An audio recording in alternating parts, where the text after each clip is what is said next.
No more servers down, although I think apparently Amazon servers were down today. There we go. We're good. Let me pause this real quick. And we're off to the races here. Pop out. All right, so where we left off was we basically had this female here. I'm going to kind of step through here. All right, quick. So I'm going to go to solo mode here. So here's her base body that we basically went through and created.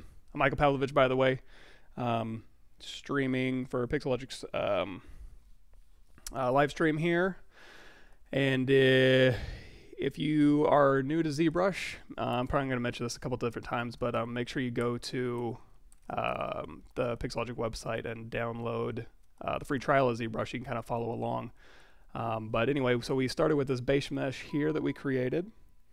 And let me go to... Yes, I'm excited that the stream is up and running. So if you go back to the videos, in fact, if you go to the Pixelogic YouTube channel, in their playlist there, you'll see the backup video on demand live stream as well as on Twitch. And you can kind of catch up a little bit. So we made a base female, we started with the anatomy, and then we remeshed her, and we gave her a mouth bag, and, you know, separated her toes out and all that good stuff, and then gave her decent geometry. So now we have subdivision history here that we can step back through if we need to.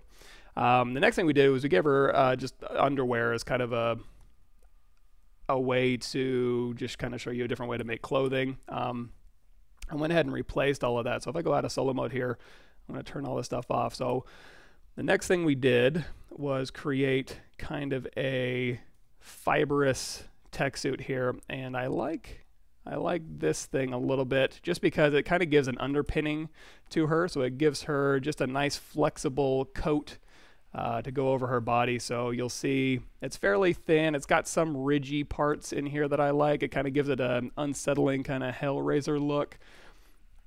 And it kind of goes up around her neck. So eventually, you know, we can give her a helmet, a mask, armor, all that good stuff. But this is kind of where we left off too. This is just sculpted in. If I go to solo mode here, you see it's just a Dynamesh that I basically duplicated her body and deflated it a little bit, and then used a clay brush and just basically sculpted this out. There's a number of different ways you could do this. I kind of prefer sculpting it just so I can kind of see and get a feel for how the stuff's going to kind of work. When I go to do the final of this, this is something you're going to have to kind of ask yourself. Cool, everybody good? Awesome. When you're kind of doing this and you go to final, depending on what your final asset's going to be, you're going to have to decide, do you want to just kind of bake this detail out, or do you want to go in here maybe and just Z-remesh it and kind of do a cleanup sculpt pass like this, and just kind of go in here and maybe use H-polish and smooth just to make it look really nice. What I'm going to eventually do is I'm actually going to rebuild all of this so that every single one of these fibrous straps, these muscle straps right here, are going to be a separate piece of geometry with a bevel. So we're going to get a super, super clean look. But we're not going to do that tonight because that would be the process, depending on how I decide to do it, could be tedious. One way to do that is just to plot all of these as lines. You can use a topology brush or Z-spheres, or you can go in here and paint paint different colors for each end of every other strap, and then use Z-remesher to retopologize for you, and then use panel loops. Probably a couple different other ways, but we're going to skip that tonight. Anyway, this is her underneath suit. And then if I keep going up her up these levels, this is kind of just an over suit here, rubbery suit where armor can attach to, or maybe not necessarily armor quite yet, but maybe harder plastic bits. So this is kind of a rubber piece, and this is also just to kind of break up the noise of that underlying suit. If I get rid of that, you'll see this is kind of noisy. So if I bake this out, I can get, it's a lot for the eye to take in. This kind of simplifies a lot of that, as well as allows for a little bit more material breakup. So if I end up making this underneath part like maybe red, like muscle, like a red rubber, I could do black over this, or maybe the opposite. Maybe I'll make the bottom part black and then the over rubber a different shade of black or blue or whatever we decide when we get there. And then on top of that, we just have some really, really quick Again, not quite armor, but just places where big bulky armor could attach to. So tonight what I'm going to do is kind of refine these pieces a little bit here. We'll talk about, you know, maybe how to do that, or just kind of doing ideation and shape exploration. As well as possibly just kind of throwing some armor on here, get some big shapes in there, and kind of seeing if we can start working with like what we want her final form to be. Maybe start working on a helmet. We'll plop a helmet on her. And really the reason why I'm not going to take, you know, for instance, this to final just yet is because I want to still keep it flexible in case I want to make changes. All of these layers, you know, if I get the armor on there and decide, you know what, it'd look cooler if this was different, I could go back and change it. And then when I'm pretty sure what I want to have ready to go, I could do that.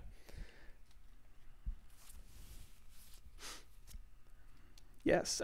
So yeah, this right now, this 3D model, it'll eventually end up being.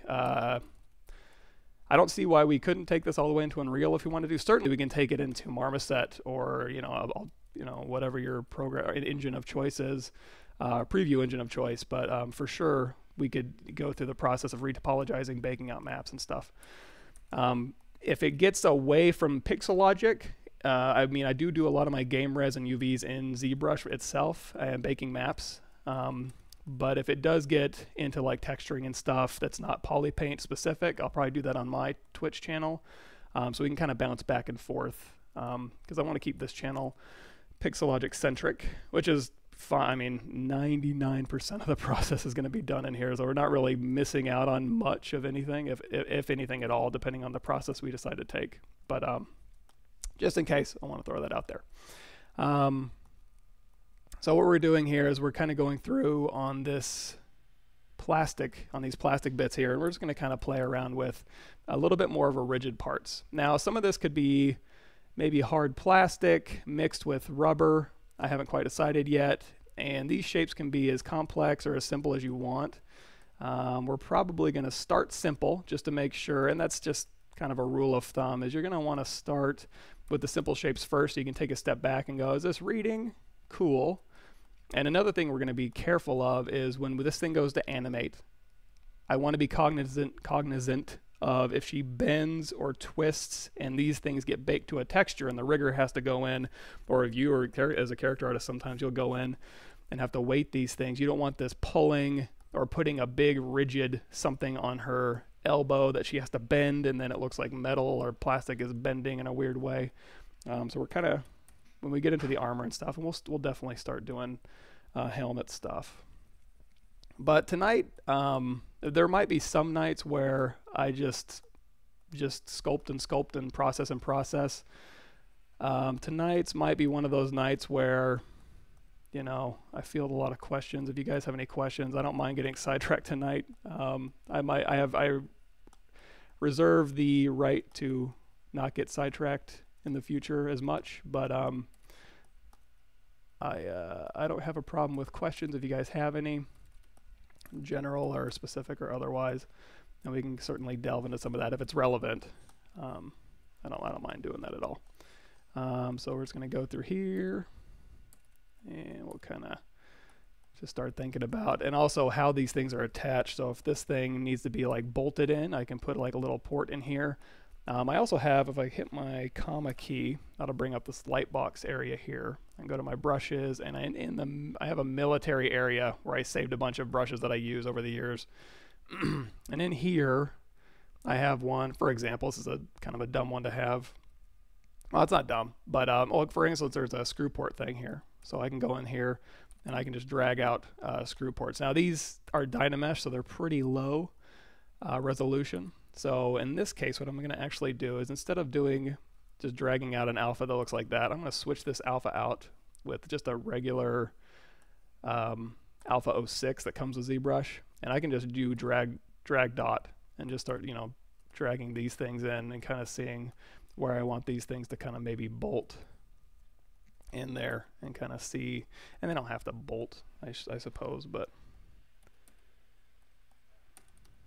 kind of work these areas down, and, you know, feel free to kind of use our clay buildup brush here, and we'll just dig a notch right in here. You can use mask, you can use this clay buildup here, and then you can go back in with standard brush and just kind of work these areas and start dividing it up if you want to, just to kind of get a feel for how these pieces are going to interlock together. I can also throw in some custom, or just like a little roller thing in here, so we can do just drag that on as an insert mesh brush, and then we'll just put that right in there, and then we can let's go ahead and just crease that dynamic and just use that as a placeholder here. And if we decide we do like some of this stuff, I'm going to go ahead and use the move brush and kind of tilt these up just a little bit. We can go ahead and start rebuilding some of it. So how we doing? Yeah, so we'll have to, if you do want to get it in game, that'll be part of the production process here. Let's play around with some cylinders here. So I'm just going to drop some cylinders in there.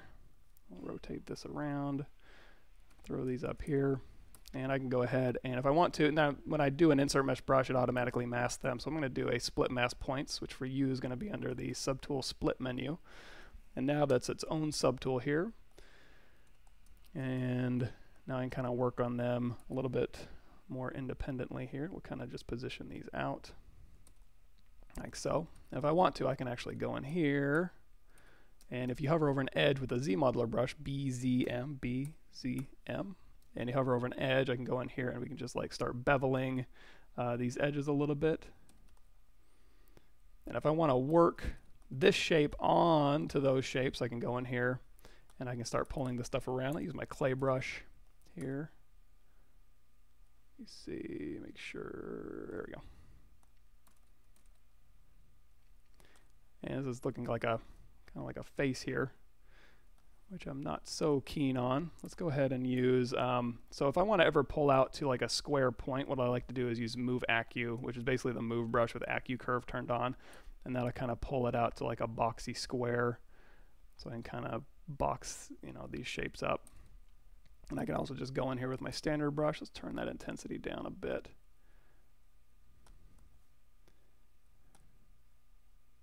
We can just start building this up here. Drop this down. We can scoop this out maybe. And I'm not totally sold on these cylinders just yet. They may or may not work. And if I'm just click with the transpose line, I can just go right along that surface normal and we can kind of embed it a little bit more. And then we can go Alt tap back to the subtool here. And then we can use H polish if we want to kind of start refining these shapes. So if I go in here with my standard brush and I'm like, okay, I want to define this edge and then these edges here. And I'm not doing hard surface stuff yet because I want to stay loose. I want to be able to make changes quickly.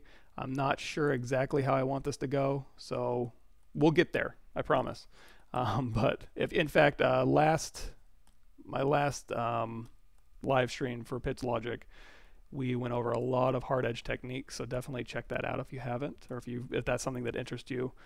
Just some general stuff to kind of get you started in that direction here. So now I'm just using H polish and I'm holding down Alt. So if I go into solo mode here, you're going to see if I don't hold down Alt, it's going to polish back to that surface.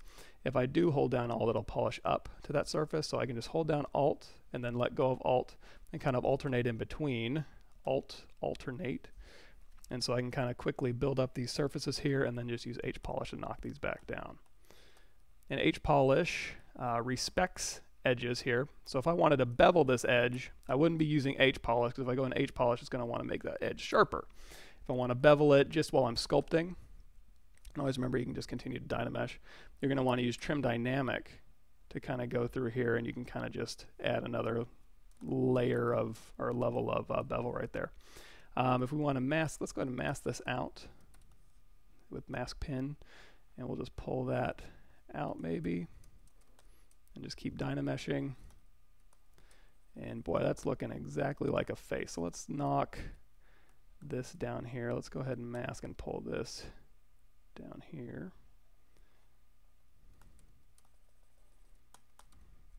And if I'm not quite sure I want to go this direction, I don't have to sit here and resolve everything right away. I can just kind of play around with like, well, what if it looked more like this, and let's put a strap around the side here. And I'm using clay brush here. You can use clay buildup, which has usually a square alpha in it, so you can get really nice hard edge shapes like this. So you can kind of play around with a little bit of, we'll kind of toss this in here, and then we'll go back to my clay brush. Clay brush without the alpha is a very soft brush. You can throw an alpha in there. Let's grab alpha 6 usually, or a square alpha, and then it'll kind of just give it a little bit of a ridge. You can play through focal shift a little bit too. I'm just looking to kind of, you know what we can do? Let's go ahead and delete that, and let's put one right down the middle of her back instead. So I'm going to go carve this out. And I really don't even mind that shape. I can go ahead and soften this up, and we'll do another. Now I'm using my custom menu. You can go to BI, brush insert, and insert your own cylinder. The caveat with these cylinders is, go ahead and talk about that. If you split mass points on this cylinder, for example, this cylinder is the one that comes with ZBrush, and it has 30, I think 32. It's just based on its primitive here. I'm going to go ahead and do a quick save real quick and reload that back up. So the caveat with this many edges on the cylinder for some reason, let's see if it makes a liar out of me. Sometimes, if we for example, grab those faces and then invert that, and then go ahead and delete hidden, geometry, modify topology, delete hidden, and hit F to frame it here. I can go in my Z modeler here, and we can go to close convex hole, and I can close it, but when I go to make it domed, which is one of the interactive features of this brush, it really doesn't want to. So I try to avoid 32 ringed meshes here. So instead what I'll do is I made a custom menu, so BI, oops, I'm sorry, Alt-E is my hotkey for that, and then M. Then I just made one with 8, cylinder of 8, 12, 16, and 32. And so what I'll usually do is drag in 12 or 16. And the reason I choose 16 and 12 is because when I drag a cylinder out and we look and we turn on polyframe, we're going to have a midline this way and a midline this way. So that comes in handy if you want to make adjustments to that.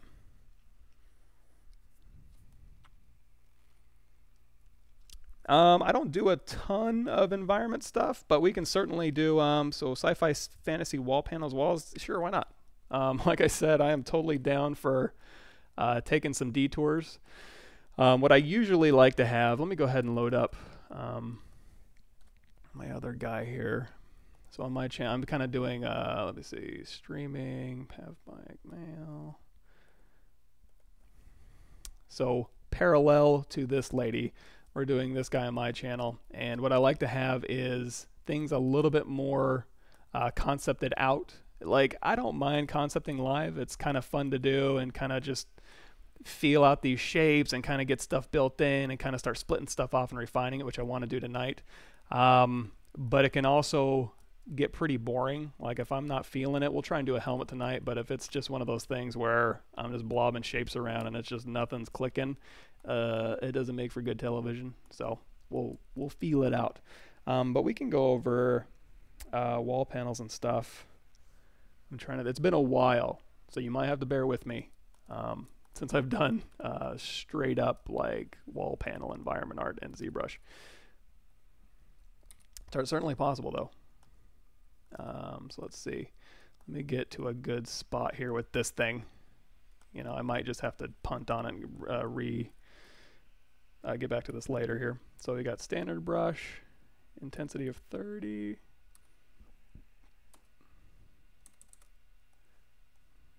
There we go. Sometimes when I lose pressure sensitivity, I can Alt-Tab and it'll come back. So now I'm just kind of playing around with like cutting in these shapes here, or maybe cutting this to this way, mayhap. Putting these here. Oh yeah, so the cylinder we put in here. And I don't know what the cylinder does. We're just kind of winging it. But, oh, another thing I do is I usually stay out of perspective. Even when I'm doing organic sculpting, even when I'm sculpting a human being, I'm not in perspective, and I totally should be. I admit it. But especially when I'm doing hard edge modeling, I go out of perspective just because transposed lines play a little bit nicer. So my default is just stay out of perspective. So now we've got a cylinder in there. You know what? I'm going to make that cylinder a little bit bigger. It's going to go into scale here. And now I'm going to kind of wrap this shape around that cylinder here. If you want to make this cylinder a little bit more cylindrical, let's go to Geometry, Crease. And we can do, we'll do, if we go over here, you can go in here to Z Modeler and then like do a crease edge loop complete. You can also go in here to your crease, not your crease level, your crease tolerance, and this is an angle tolerance. You can drop that down to like the 50s-ish and hit crease, and then you can hit D, which is our geometry dynamic subdiv. So this is giving you a preview of what it'll look subdivided. So now if you want to go ahead and bevel this edge, let's go ahead and hover over that edge, and we'll do a quick bevel edge loop complete. Now that got rid of our crease here. So what I'm going to do is do a crease polygroup under our crease menu, and then hit D. Oops, crease PG. There we go. D. There we go. So now it'll give us a nice preview of that. So now for this thing here, we can go here. And actually, for the SciPy panels, I might have something I was working on not too long ago that we can kind of use. That'll make my life easier as far as just kind of concepting that might be interesting to you guys. So let's smooth this out here, and then we'll Dynamesh that as we go. Now these pieces, as you can see when I go into solo mode, are all part of the same underlying object. So if I ever want to work on this thing separately, like let's get it to a point real quick. So this thing will be attached here, and then maybe it'll pop out here. And I'm going to go ahead and mask this and just kind of drag it down her body a little bit, just to give it some little more anchor room here. So let's say, okay, you know what? I'm ready to kind of start refining this separately from the underlying mesh. So what I'm going to do is go in here, and we'll just use our mask brush here, and we'll just mask it out real quick. I'm going to go into solo mode here and just make sure we get everything masked. We can hold down Control Alt and tap, and that'll kind of sharpen that mask up. I think we grabbed everything we need. I'm going to hit Control W, which is going to polygroup whatever's masked. I'm going to isolate it. Control Shift click it with probably Select Rex, your best bet on that one. Go ahead and do a split hidden, which we use under the subtool split menu. And then we're going to do a couple different ways you can do this. I like to do close holes. And then because this isn't a symmetrical operation, I'm going to do a quick mirror and weld, which is under Geometry, Modify Topology, Mirror and Weld. And then with this, if I'm showing all this, I can hit W to go into Transpose, Control Tap this polygroup, and then just kind of move this out. Or even just grab my move brush and kind of just give myself a little bit of breathing room. So we're still concepting. We're not too worried about our hard edges right now. So I'm going to just Control Drag, and now I've got this thing kind of popped out by itself. I'm going to smooth this down real quick. Now we're off to the races. We've got a separate piece here, and we can kind of just start refining, you know, maybe clay brush. This thing has a piece here, and it has a ring that kind of clips on here, and we can divide in a line here. And again, I'm just staying loose. I'm not getting too caught up in like, well, do these bevels need to be perfect? No, they don't, because I don't know if it's what I want yet. So there's no point in making everything nice if I'm just going to end up throwing it away anyways. So if I want to clean it up a little bit, though, I can always go in here with my H-Polish and just kind of get a preview of what it might look like if I went in there and did some, you know, specific hard edge modeling. So I can kind of tighten up these curves here, and we'll kind of... Anyway, and that's just one of the many basic refine steps that you can do if you want to. It's not required, obviously, but I do it a lot where I'll just pop something off real quick and just start refining it from there. If I want to, I can actually do kind of a recessed bolt in here. I can just use the standard brush and kind of push that back. I can also do, here's a cool one. Let's go to comma key brush. Where are we at? Trim brush.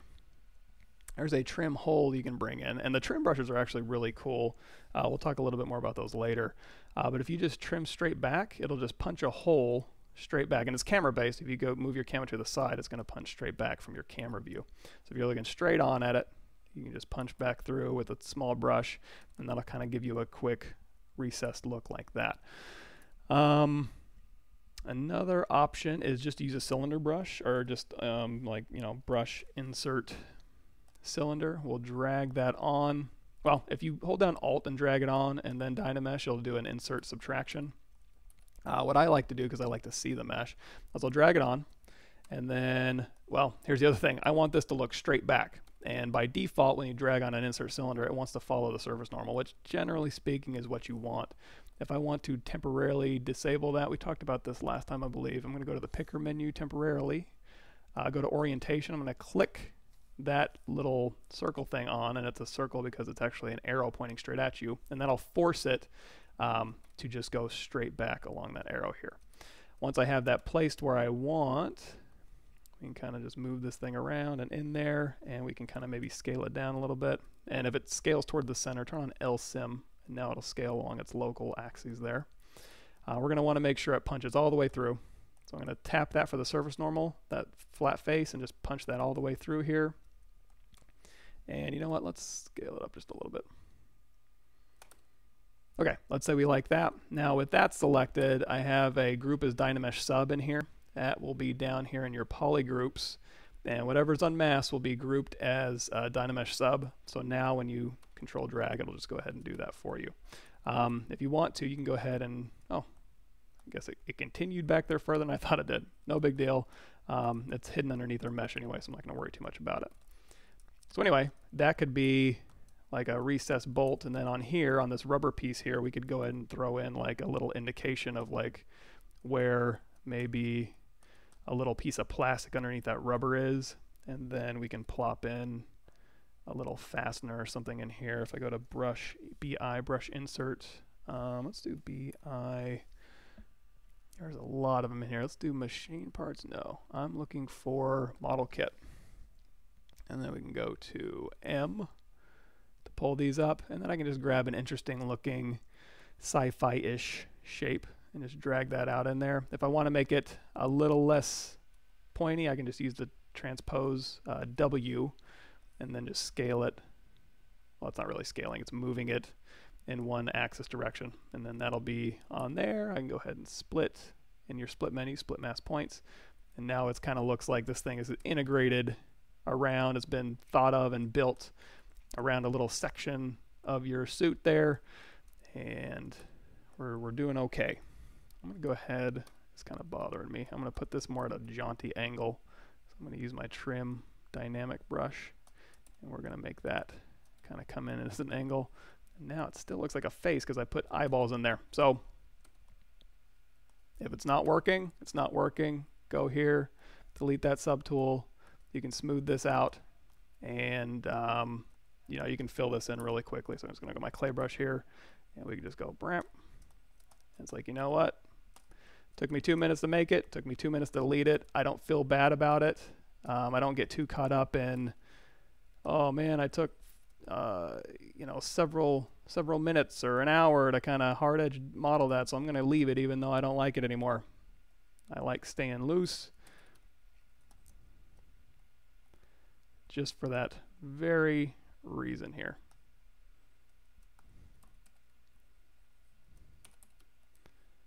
You can also try dragging in some alphas, which we might get to in a bit. And you know what? Like, we can also put in some rings maybe. So if I recess this area in here, we can go into, you can go to brush insert or make your own. Let's go ahead and do that real quick. Let's grab our just blank menu here. We'll grab a ring 3D, go into initialize, turn on polyframe, and we will turn down these subdivides. We'll do like 16 and 16. And that looks pretty good. Let's do L divide a little bit more. And then if we're going to be inserting it like this on the camera, we're going to rotate the camera around. I'll go ahead and make a polymesh 3D. B for the brush menu, create insert mesh new. And we'll hop back to our character here. And we can insert those right in there. And then we can go ahead and do a split mask points. And then we can, we're not in perspective mode. I'm going to go into solo mode here. I don't need all of this stuff here, so I'm going to actually do a visibility and just kind of get rid of these extra points here. delete hidden. I can very quickly just hit close holes, or if you want to be a little fancier, you can go in here with close convex hole, and that'll close them a little bit nicer. There we go. And then I'll just go ahead and hit Control W, make those all one polygroup. We can even, if we do D for a dynamic preview, you can go ahead and do a crease polygroup under your crease menu like we talked about. And we can also, if we want to make these longer, we can go to QMesh polygroup all, and we can just pull these out like so. And now we got a little bit more wiggle room. We want to kind of embed those in here somewhere. And those can be like little things we can hook on. Now, if they're poking way out, you know, they're probably going to catch on stuff. So let's go ahead and embed them. We can also devise maybe a switch in here or something so that we can kind of tell it, you know, when you're ready to actually extend these things, hit this button and it'll be an extended area here. So I'm going to go back into my brush menu. I think I have a notch, simple notch, and all it is a drag dot with this alpha, and I can just kind of drag that out. Let's switch that stroke to drag rectangle and hold down Alt, and now we can kind of embed a simple square in here. You can also mask that off or do an insert mesh brush. Let's drop that Z intensity down a little bit because it's kind of getting doubled up, because as I drag over the middle, it'll double up there. I suppose you could avoid that if you made this a layer brush with a morph target. Maybe, maybe not, actually, now I think about it. Anyway, we can go ahead and put a little thing in there and maybe put a little button in there eventually. So it's feeling a little bit better to me. These things here, I'm going to square off a little bit. Square those off here. And then we'll go into H-polish here. So I would basically be doing that. And you know what? We'll do a helmet tonight too, because I think, you know, helmets are usually pretty fun, and they kind of inform a lot of what the character is going to end up being. If she's going to be like a sleek runner, rocketeer kind of character, you can see that in the helmet. Or if she's going to be a big tank, stodgy brick, the helmet will reflect that as well, or at least it should, to what you're trying to message to your audience. So regardless, we can do that. Yeah, I totally agree. Polysculpture, I do that all the time. In fact, if I am working on multiple projects, I probably would switch over to this guy and just be like, let's do some military stuff, you know. And then once I kind of get my fill of that, I'll hop back and do this, or you know, I'll hop to this guy and I'll be like, you know what? Let's just do some straight up like organic sculpting and clean up his face a little bit, or maybe put some detail in here, just kind of clean him up where he's not quite working, you know. Oop, got some dimples back there. That kind of thing. So I totally agree. Hop around, because yeah, I will get caught up in one little piece that I just cannot get to work. I cannot get it to work, and it helps. But let's do, bear with me, I'm not prepared to do this, so it might be really embarrassing, but let's try and do a little bit of wall sculpting. So one thing you can do is, if I go to texture import, let me grab, it's been a while since I've been in there. There we go. Modular concept, wall panels. And then I think, give me a second. I need to find an image that I made in Photoshop. You don't have to do this, but it is something interesting that might appeal to you guys. It's certainly a ZBrush technique. Environments. Oh, here we go. I got you. Concept. Cool. So in Photoshop, I made this thing here. So if I go to texture, import, that's kind of dated here, but if you bring in a wall, or even really anything that you find where it has a lot of detail-y stuff, you can paint that onto a piece of wall, and then you can bevel or just kind of bump that off as a mask, and then you can go in and decide if you want to kind of clean up those things or rebuild the wall panels with ZModeler or retopology or whatever you want. So let's go ahead and grab a Cube 3D, make it a Polymesh 3D, And we'll just make the wall however big we want. And if you want to do it in X symmetry, go ahead and turn X on. Make sure you make it a polymesh 3D. Yeah. And then we'll go ahead and shrink this down here. And let's say this is our wall panel. I'm going to turn on the floor to make sure. I like to have things Z forward and Y up. Right now it's laying flat on the ground. So what I'm going to do is just rotate this thing around. You can use your deformation menu for that. And now Y is up, Z is forward, and this is our wall. So I'm going to go ahead and turn off project, turn off blur. We'll play with our resolution. I am going to Dynamesh this. And we'll talk a little bit more about if you wanted to Z modeler a quick sci-fi wall panel set. You can certainly do that in ZBrush as well. This is going to be a little bit more complex than that. So we'll turn off the floor. And let's stretch this out a little bit more. Now, at this stage, it's just a Dynamesh mesh, and you can go in here and you can actually just start holding down Shift, and you can start kind of dictating where you want shapes to go, and you can go in here with your clay brush and start knocking stuff out, or go in here with your mask brush and start pulling out wall panels. Now, this is still not really super hard edge. It's still concepty, kind of like I was just doing with the armor here. So you would have to do a little bit of rebuilding, but the trade-off is you're super duper fast. It can be quick, it can be dirty. You don't have to get too caught up in semantics or anything that's going to slow you down. What you can also do is I'm going to bring in this texture in the spotlight here, and I'm going to just kind of knock this down. And these are just kind of miscellaneous wall panel shapes here. So if I go ahead and go in here and go hit Z, and I can kind of scale my wall back around here, and I can go through here if I want to make, now I do have X turned on, so let's go ahead and do a quick mirror and weld. I can go in here and turn on RGB, and I can just start painting in details from this wall like this, and then I can go over here and maybe grab some more details here. And then if I look at the top and bottom and the side pieces, I can go, you know what, the side pieces I want to have these pieces, and then the tops, I'll go ahead and I can rotate this thing around, and I want it to be framed with like maybe this piece here. And then the bottom, I want it to be framed with like this here. And then once you're done with that, you can hit Shift Z, and you got kind of a sci-fi wall panel. Now, there's some inconsistencies here in your texture, but you can go in and clean that up with RGB with your standard brush, and then you can just hit C to sample any color you want.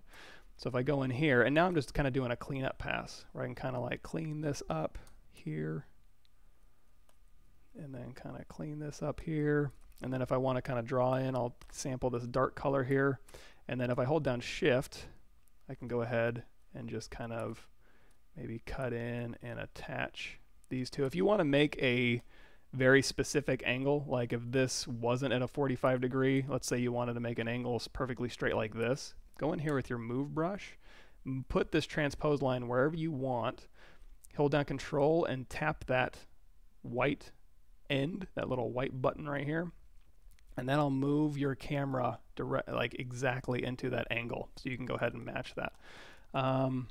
Do we not have X turned on? There we go.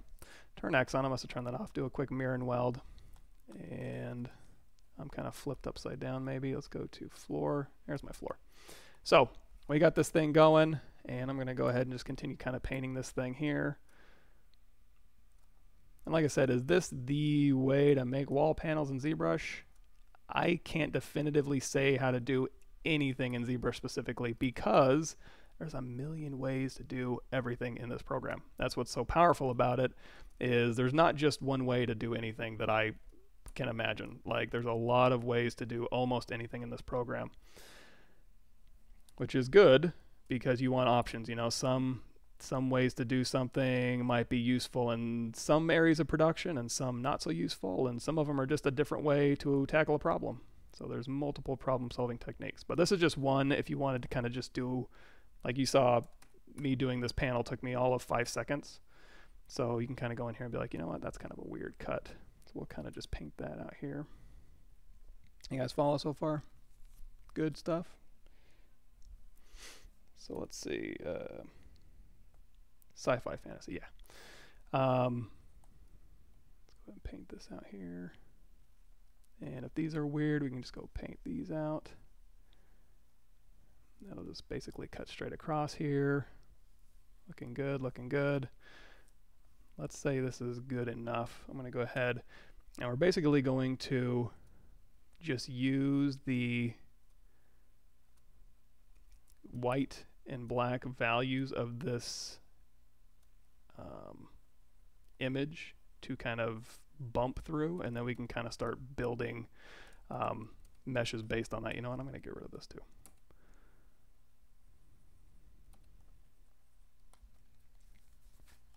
And then, okay, so now that we got this kind of blocked out here, I'm going to go to my subtool here, and I'm going to turn off the paintbrush here, and you're going to see it's just a poly paint. Let's go to a white color here. If I turn that on and then go to our masking menu, we can do mask by color and then do mask by intensity. And then now if I turn off the poly paint by just clicking that paintbrush, you're going to see I have a mask of the shapes that I just made. So if I start moving this thing, you're going to see it's going to kind of punch in that detail. Now, is it giving me perfect wall panels for all of these shapes? No, it's not, but I'm still in kind of concepting mode. I'm just going to kind of push this back or pull this forward just to see how it plays out. And if I like it, then I can make the decision to go in and build this thing for real. So let's hold down Control, and we're a mask pen. We'll just Control Alt. Like I said, I don't do this very often. If I did it a lot, I'd probably have better techniques for you in general.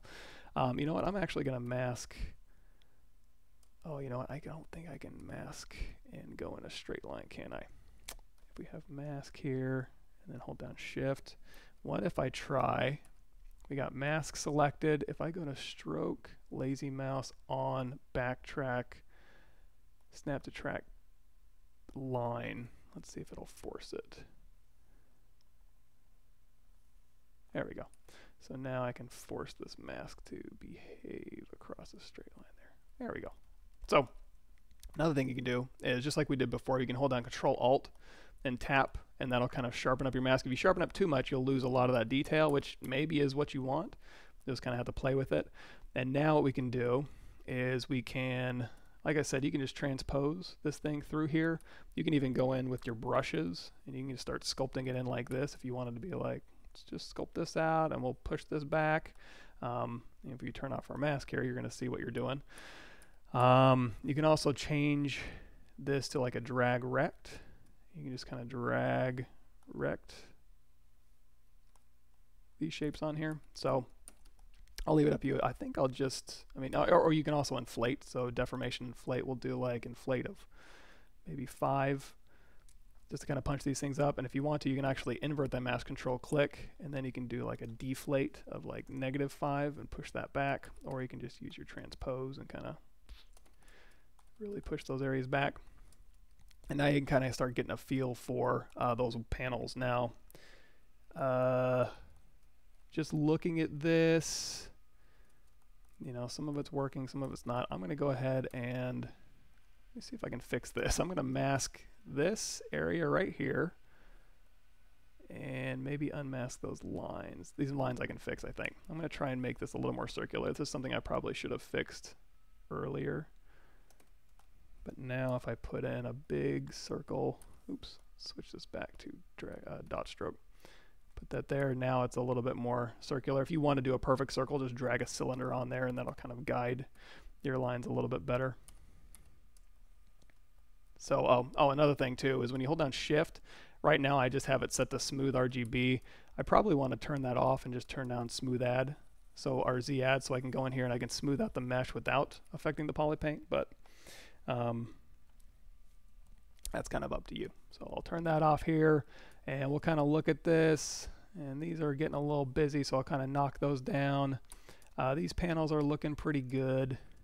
So if there's any complex panels I do like, I can basically pop these shapes off and Z-remesh them, which if you follow along last time, you'll be able to do that pretty quickly. So we'll do that as one of our techniques. And I can also go in here with like my Damien standard, and I can just cut in really thick lines here, like so. Like I said, it's been a long time since I've done environment art panels. And this is more of a, I mean, if you know exactly what you need to build, then just use ZModeler and take a box and bevel it and extrude a face and you're done. If you're just kind of winging it, what you can do is you can actually throw this in the game as is, bake it off, throw it in there, populate it around, and just to kind of see, is it too noisy? Are these shapes leading your eyes correctly? You know, you always want to be making good decisions based on all the data, and usually all of the data is going to be in Engine, not necessarily in ZBrush by itself or in Photoshop by itself, or everybody's standing around looking at a panel by itself, because that doesn't really tell you anything. Let's go ahead and use our clay brush, and I'm going to go ahead and hold down, I guess we can actually, we'll use H polish. So on this particular panel, I kind of feel like this shape right here, let's turn on Z add for the standard brush. This shape right here should be its own shape, and it should probably be, it should recess further back to this. But in order to do that, I'm going to leave it alone for now. And we'll just kind of smooth this out. We'll kind of just push that back here, our clay brush here. So already we can go ahead and just make slight changes, and they're not going to be pretty changes. That's okay. I'm just trying to get a feel for how these shapes are going to work. Good enough. And then H polish here. Okay, so let's say we really like this shape right here. A couple different ways you can grab this shape. Let's do BTO as one of them. So this is our topology brush. I don't generally like using topology brush across symmetry, and I have the world's most unsteady hand, so I am like the worst at topology brush. I see people all the time do topology brush stuff, and I fail spectacularly at it. I do use it for things like straps. If I'm just like, hey, I need to make a strap right here. Perfect, now I have a strap. I'll definitely use it for stuff like that, but as far as like re-topologizing faces and stuff, I use Z-sphere topology. Another technique you can try is you can just, let's turn off our, holding down control, I'm going to turn off our lazy mouse here to get rid of that backtrack. You can try masking this area off and then Z-remeshing it, which is a technique we did. If it was simpler, I might sit here and do that, but really probably the fastest way for me to grab this shape is to just plot some points here. So I'm going to do a insert Z-sphere here. So I've got my Z-sphere, and I'm just going to go into X symmetry by tapping X, scale it down, and normally I try and embed it in the mesh, but in this case I can probably just pull it back here with W, back behind the mesh so it's out of the way. Matcap Pearl, drop it down, and value here. So now, since I don't have paintbrush turned on for this, it doesn't have a poly paint, or at least a visible one, so I can go in here and change the color and material on the fly. So now that I have that, I can go in here, I'm going to go into edit topology mode, which for you guys with the Z-sphere selected is going to be way down here, you know, editing our topology. I'm going to use my custom brush, and I'm just going to very quickly go into draw mode and then just start plotting these points. So we're going to go here, down, around, inside, outside, here, down, and then doop, doop, doop, doop, doop. And should I build this in? Yeah, let's do it. So I'll go here, up, over, this way. And what I'm going to do is I'm actually going to build both of these pieces, and then I'm going to split this piece off and Z-modeler that other piece in there. So let's go ahead and we'll go back and forth here. This away. And it looks like I made a mistake here, so I'm going to hold down Alt and tap that. And I'm used to tapping off, so if I tap here and then I want to start over here, you can do that, because, just real quickly, if you start making a shape, and then I tap off to reset where I want to start from, I'll start here, here, here, here. You can just kind of go back and forth like that. So that's just kind of a quick way to do that. Another thing you can do, and I found this out either on this channel or my channel, somebody pointed out you can control tap where you want to start drawing from. So you're going to notice this was active, but I want to start drawing from here. If I click there, it's going to go from my last active point over to here. It's not what I want. Usually what I'll do is I'll tap off, and then I'll tap here, and then I'll just start drawing. But now if this point's active and I want to start drawing from here, what you can do is hold down Control and tap, and it'll just start from this last point, and now you can just start drawing from there. So thank you to the person who gave me that tip. Very useful. It saves me a trip up here to kind of tap off and do that. And I learn something new every day. I've been using ZBrush for Lord knows how long, and like I said, I still learn new stuff. So we'll go ahead and you can still see I'm tapping off over there because that's my habit. And then we can tap across here. Okay, so this is the shape here. Now we built in this line. I'm going to bevel this later.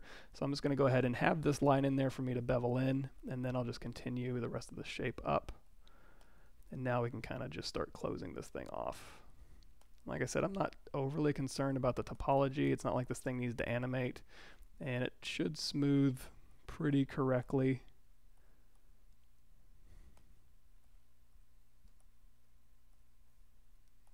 Okay, gotta get used to hitting Control. How are we doing? Everybody good? Good.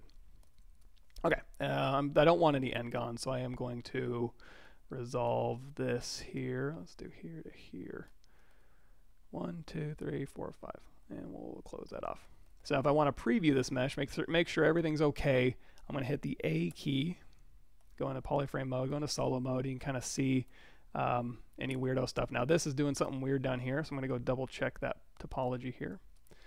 And you're going to see when you get in here, if I go and delete this through here, looks like there was something weird going on, and I think I turned density down to 1 as well on your adaptive skin. If you have it up by 2, which is the default, it kind of averages your vertices, which I generally don't want. So I'm going to go back into draw mode.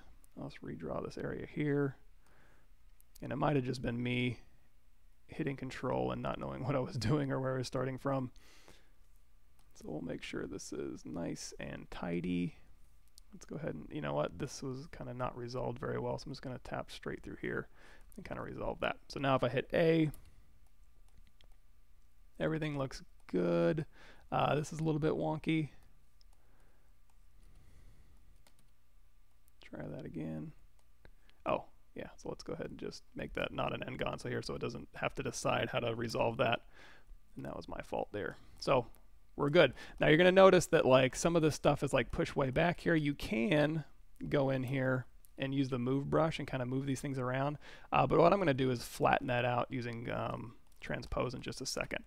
But I'm basically just want to make sure my geometry's cool. We good? Everybody happy? So I'm going to go to solo mode here. I'm going to go ahead and do make adaptive skin, which is your button right there. And we can go ahead and insert that skin Z-sphere. Now, if I want to, I can just keep making a panel. Let's make one more panel.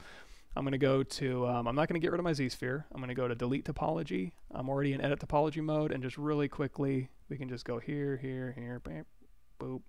Do I like that circle? No. So I'm just going to get rid of that circle there, and we're just going to make this shape here. Executive decision. Here to here. And then just really quickly, let's go in here and just add some quick topology. Hit A, go into solo mode, looks good. Make adaptive skin, insert, got a new skin Z-sphere. Now at this point, if you're done using the Z-sphere, you can go ahead and delete it. And then we can go here. So we have 2 skin Z-spheres here. Let's take the more complex one, go into solo mode. Now if I want to flatten these along the same surface, I'm just going to pick any one of these points and drag straight out. Just hold down shift to drag straight out here. Hit W and then just keep pulling along that, and that'll just kind of flatten them right along that axis there. So now these points are all flat. Now that they're flat, make sure you have perspective turned off. You can go through here and you can kind of massage, also hit X to go across X symmetry here. And you can kind of massage these little areas into place. And if you want to see where you want to start cutting this stuff, you can take your original mesh here and you can throw it up here. Let's go back to matte cap gray with a white color. And you can just hit Shift S. That'll make a snapshot of it. And then we'll go back down here to our mesh here. And now we can kind of see, oh yeah, so this piece here cuts around here. Now if you want to straighten these lines out, you can mask. You can actually hold down Control Shift and you can grab the clip curve and you can just clip those to straight lines.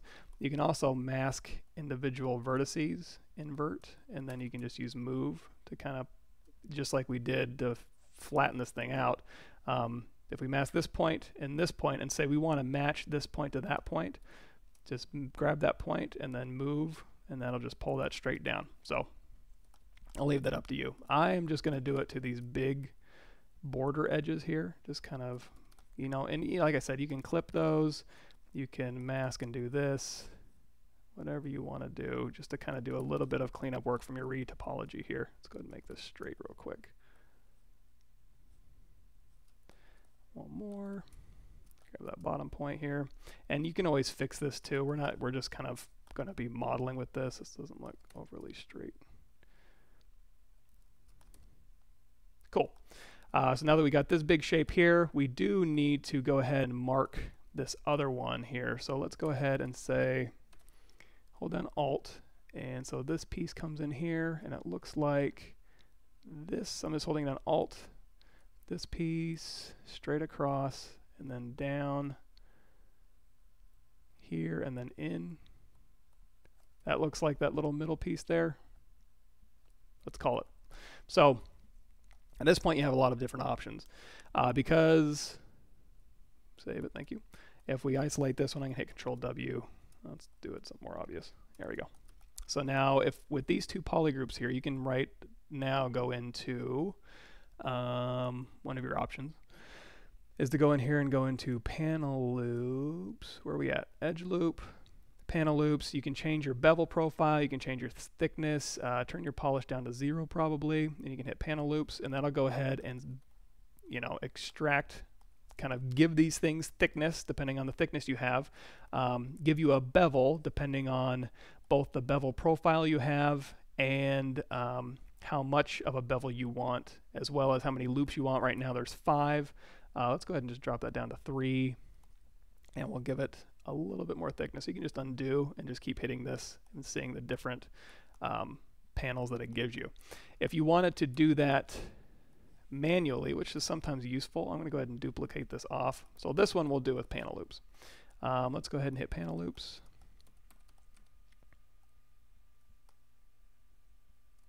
Here. And if you want to make this thicker, what you can do is just use your topology brush and just pull.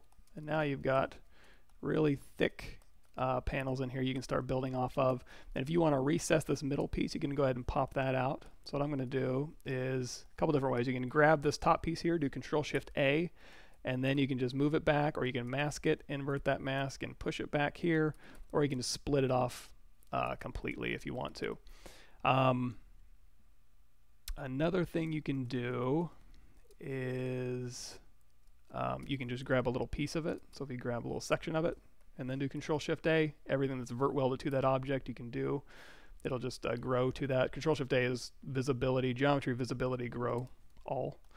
So now we can split that off. We've got both of, let's have both of these things showing here. And oops, that's the duplicated one. There we go. I'll tap this one, and then we can kind of maybe like recess this a little bit and start modeling to our heart's content.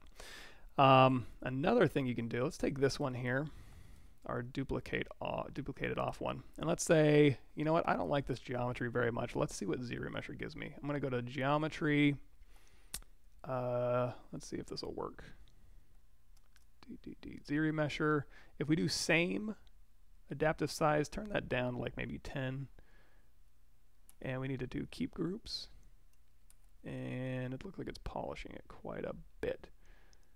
Smooth groups border down to 0. Occasionally, let's do that down to 0.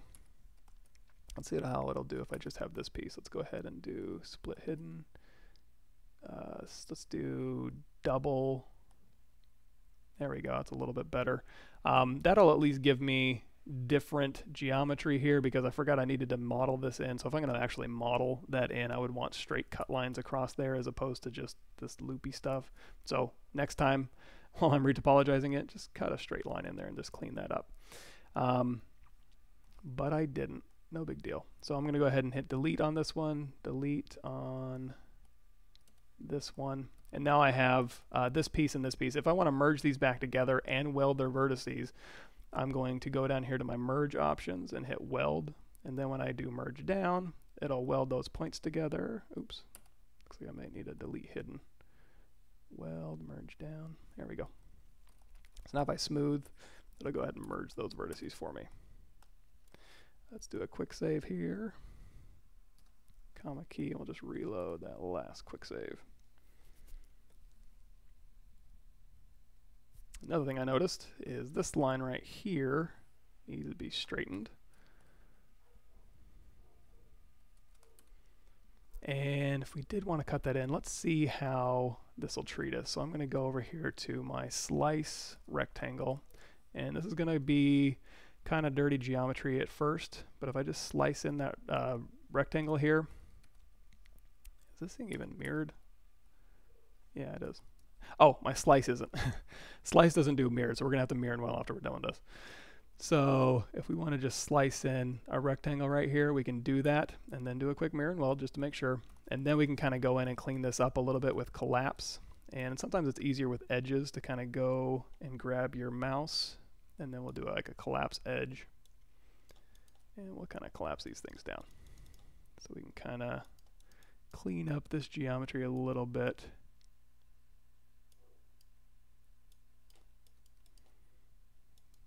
Oops. There we go. And now we can go in here and delete an edge, this one and this one maybe. Yeah. And if you want to, you can clean up the rest of this as well. It's kind of up to you if you want to like go through here and like collapse these or redraw them or whatever you want to do with these. It's up to you. But at least we have a rectangle in there now.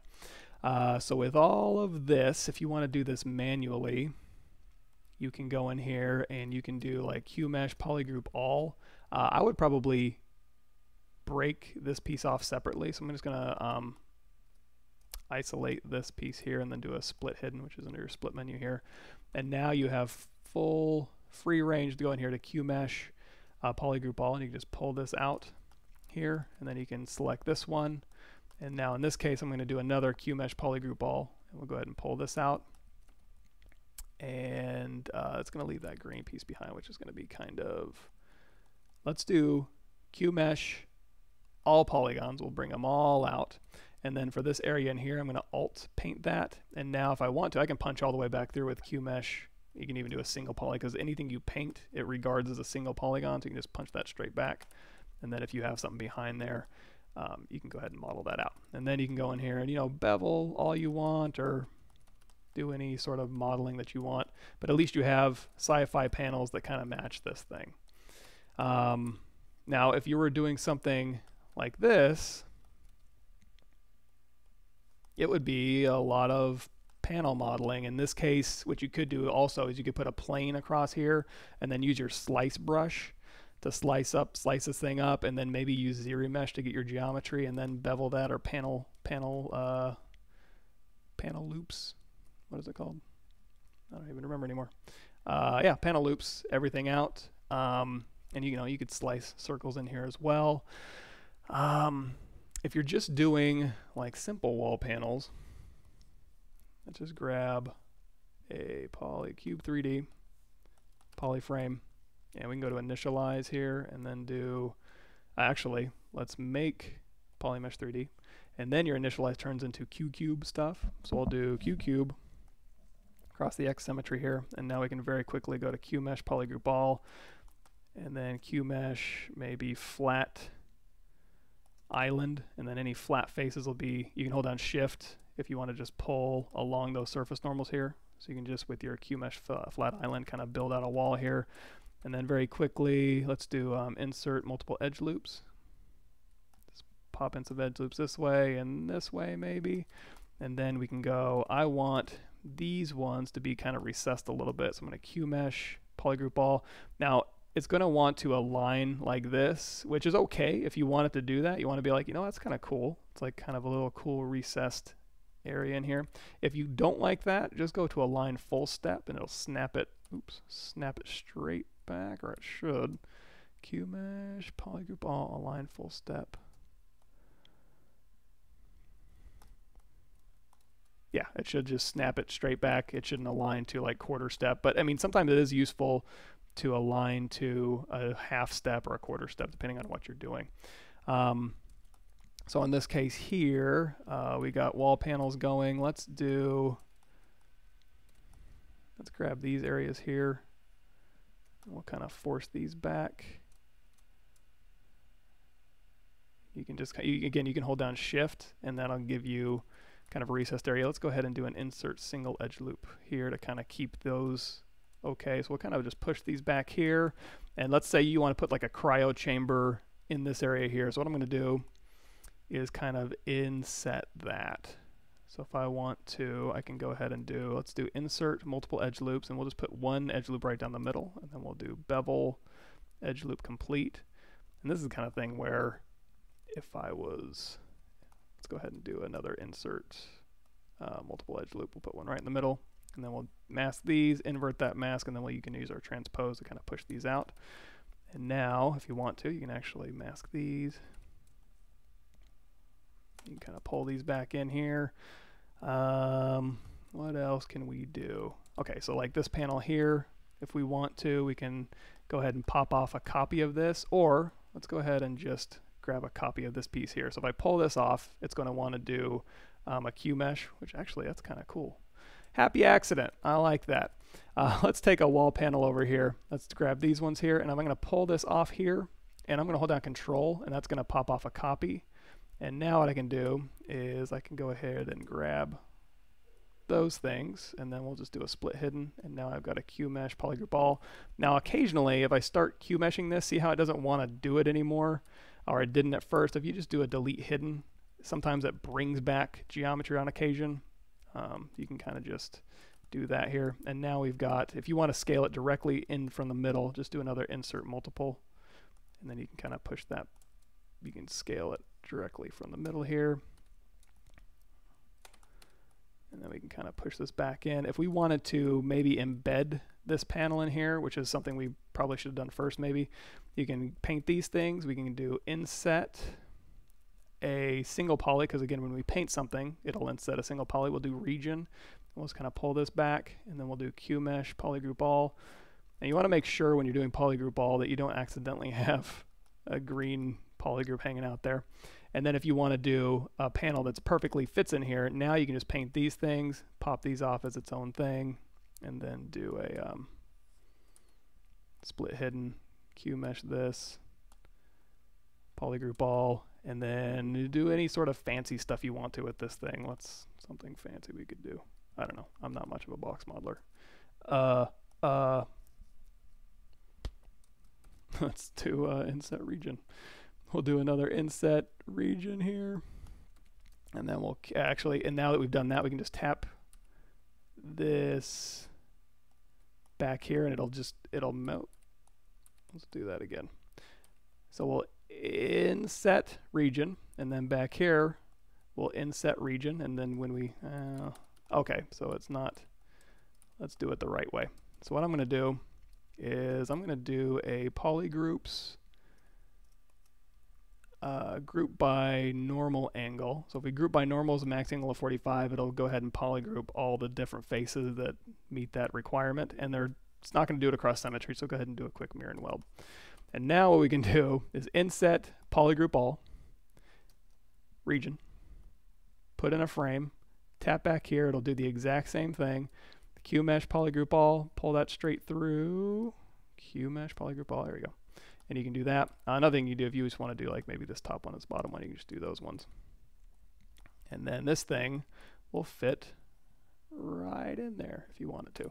This thing we don't really need anymore, or we can use it for something else maybe. You know, if you want to just kind of have that hanging out there, go ahead and delete that. So now we need our cryo chamber in there. I'm going to go to my custom menus. We'll do cylinder 16 and we'll drop that in there. Let's see if we got anything weird going on with that picker. I forgot to, should be good. That's weird. Let's do it. Go ahead and do a split mass points, and we will rotate this around.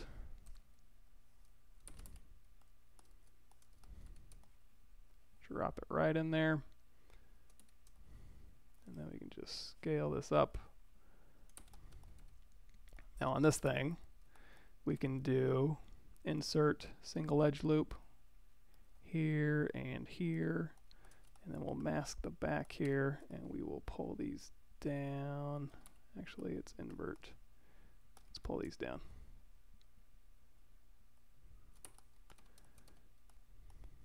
All right, so if we want to pop out a piece of glass on here or something, we want to extrude these shapes here, we can do, let's go ahead and just grab these ones, make those a polygroup.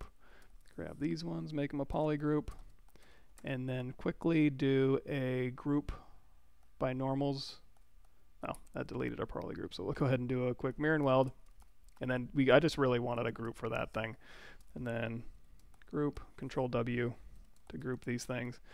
And now I can quickly go in here and do Q mesh polygroup all. We can pull out a little section here and then here. And if we want to make them the exact same thickness, just tap and it'll maintain the exact same thickness of the one you did before. Let's go ahead and do a crease tolerance dynamic so we can kind of preview this. And we can scale this down a little bit. Make sure you have LSIM turned on. Move this into place. You mask this top piece here. Push that up. So anyway, and let's try also doing a insert multiple edge loops. And then we can do like a Q mesh polygroup ball. You can push these back.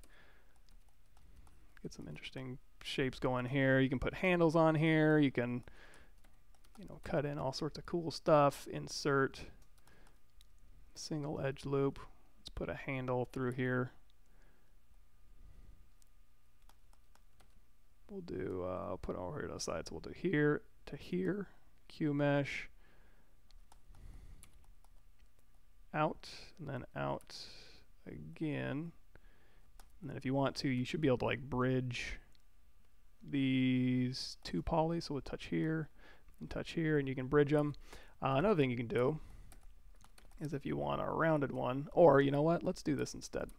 We want this to be pushed in, and then we want these to be, I'm going to steal these really quick, and I'm going to temporarily pop these pieces off. Let's go ahead and split hidden here. And now with this one selected, Alt Tap, Q Mesh Polygroup All, we can just pop these out. Now if I go over here and do a delete single poly, we can delete that face. And just so I can see both sides, I'm going to quickly turn on double, which for you guys will be down here under your display properties. And now I can do a bridge, 2 holes. And the default is, you can kind of do that kind of thing. If you want to do maybe bridge round corners, you can choose that option. And that'll kind of give you like a rounded handle here.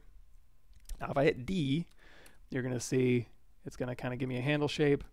Another thing I can do is I can go ahead and let's do hover over that face. We'll do a crease single poly, and that'll crease those things. So now it'll kind of give us this kind of handle shape here. What's another thing? If you want to, you can go in here, and another thing you can do with your insert multiple edge loops is you can do interactive elevation. So you can kind of pull this in and out as you divide it up. So you can kind of go through here and kind of round these shapes out, or round these shapes out as well, if you want to kind of do that manually. And then hit D, and then we'll do another, let's see if we can make that happen. Let's round this out, give it a couple. And then if we want to flatten these faces out, let's go ahead and just grab them.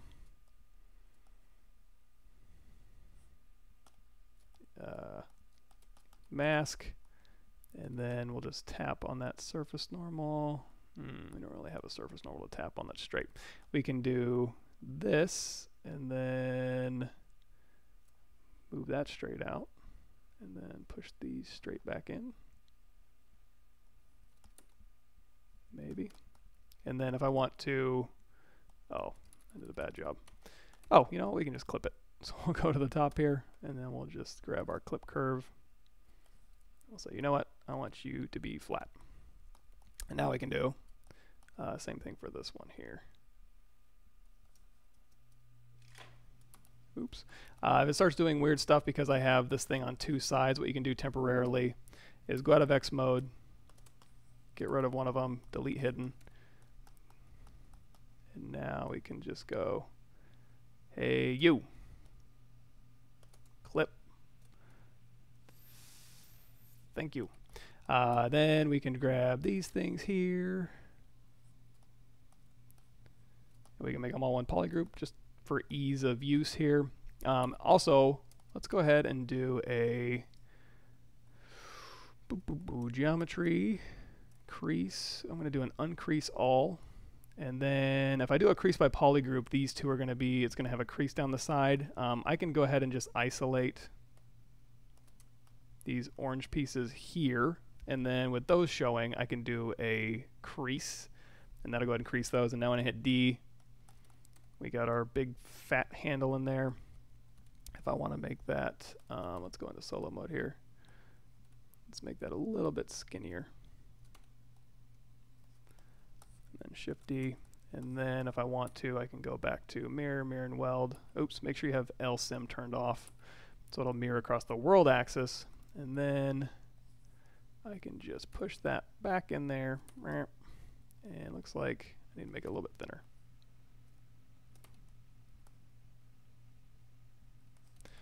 Cool. Oops. Do another mirror, mirror and weld. There we go. And then make sure you hit X to go across X symmetry. So you can also model wall panels with ZModeler all you want. Do all the crazy ZModeler stuff you want. Now, honestly, I probably couldn't ZModel something like we were doing originally. I would need something to plot points just because somebody better at box modeling than me could easily Z-model this. Me, I want something to look at and plot points and then bevel and panel loops and stuff just to kind of get this complexity going.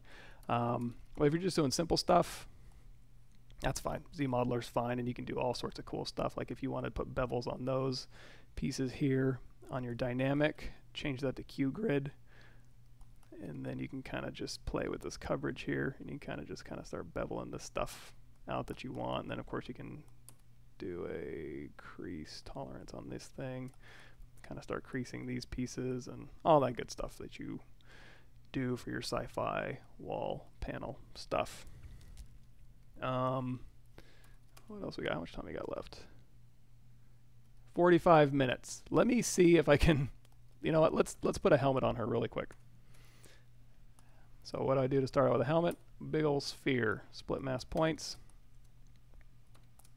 There we go. Done.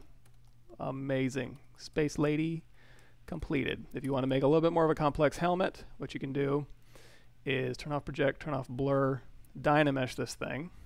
And now what I like to do is use clip to kind of start getting shapes going. X. There we go. And it's a little bit low res. Let's go ahead and crank this up here.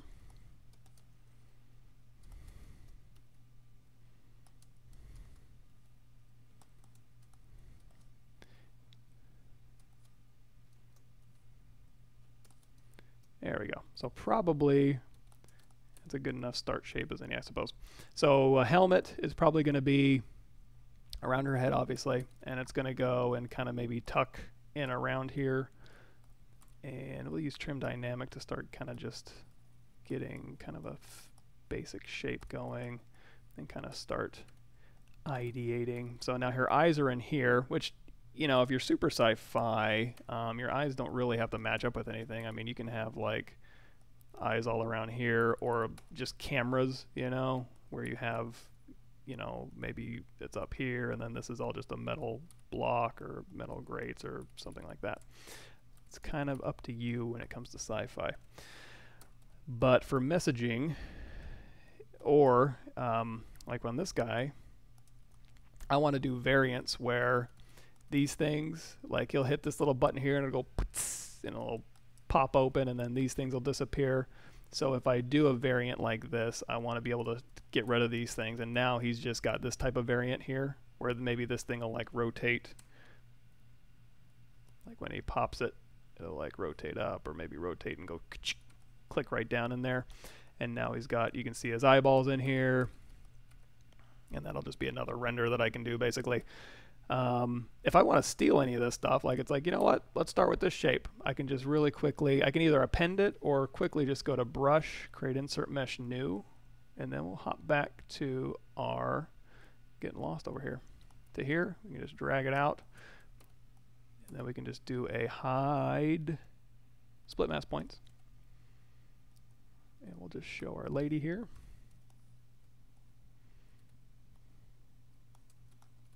And it looks like she's a little bigger, so we're going to scale this up. Thank you.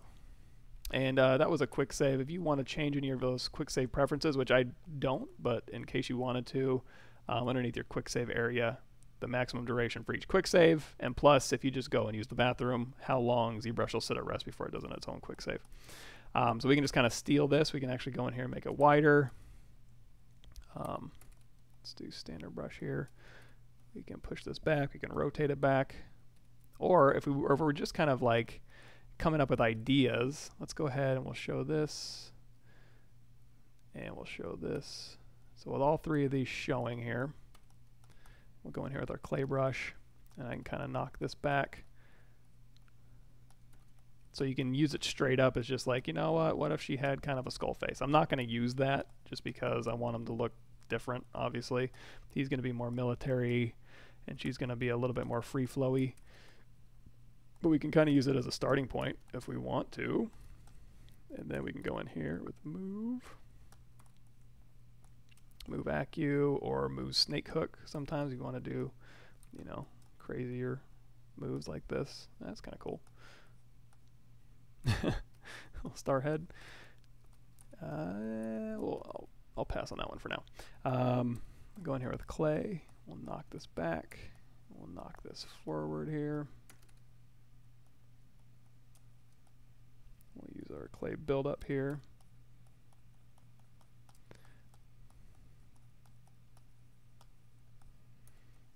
Clay brush here. And then if you just want to kind of add complexity, I'm going to go ahead and duplicate this. And then we'll go ahead and mirror this in the Z and the Y, just to kind of, well, let's see, let's try that again. Z and the Y, and it kind of threw it down here, but we can throw this back up here, hit F to go where it is. You're going to rotate this thing around, maybe put it up here. Looks like that Y flip didn't do much, but you can kind of add it here to like look for some interesting shapes. And we'll go back to this one, and we'll like clay brush this one down. It's like, you know what, I kind of like what that thing's got going. So we can kind of just brush this. Let's go ahead and raise that resolution a bit. Clay build up here.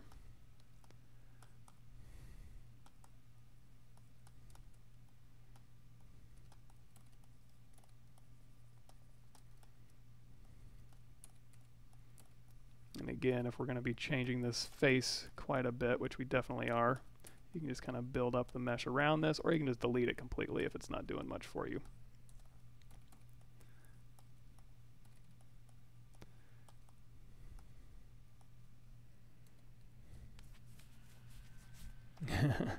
Dynamesh does make things a lot easier, especially when you're just kind of just playing around, you know. I don't know what I want going on here. I'm just kind of goofing with shapes, and really that's what it's about during this phase, is just kind of going in here and going, what major shapes do I want? And everything else is just details. If your major shapes, you don't like them, there's no point in going in there and putting in screws and bolts or anything like that. And speaking of screws and bolts, if you do want to, you can go to brush insert.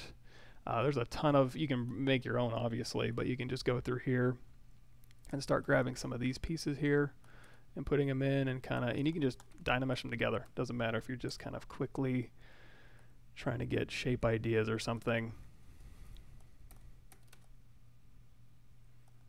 And always remember you can go in here and move. And then this thing, I'm actually going to just Dynamesh this down. So I'm going to hold down Shift, up, angle, merge those two together with my hotkey. And now those are just Dynamesh shapes here. So you can kind of see what we got going so far. This piece here, you know what, let's Dynamesh that together too. Actually, let's take this one. I'm going to carve this out, put a ridge around it.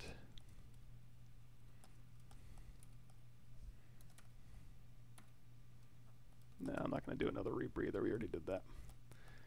Let's go ahead and just pull this down and around. And again, she's got her tech suit on, so if I show everything now, she's got her little rubber tech suit, and we can put in another ring, a neck, or a snap, or a ratchet kind of thing, or any number of things to kind of show that this helmet is on securely. And in order to release this helmet, you got to pull maybe this lever here. You can just do a really quick handle like this if you want to. You can also just make an insert handle brush, or like ZModeler, we made a handle. But if you're just doing it quick in Dynamesh, just kind of do like, you need to pull this thing, and then this thing will have a button, or maybe there's a button release here. If you want to see me doing a ton of concepting like this, go to, let me make sure this isn't going to close on me. Just Google, there's my name. Google that. I don't have Nightbot on here, so I can't just link to it correctly. But there's a lot of just concept mech helmet stuff. So brushes and hotkeys, just by the default, if you go in here to your brush menu, you can hold on Control-Alt and tap any one of these. So if you want to maybe make, what's one I might actually use? It seems like there was one that I used that I need to put on here. It doesn't matter. So I'll hold on Control-Alt and say we'll do like planar. And then up at the top you'll see press any key combination. Say I want that to like Alt-K. It'll say, okay, custom hotkey assigned successfully. So now I can go, so my standard brush, build up, H-polish, trim are all hotkeys. Now I can go Alt-K and it'll do planar brush.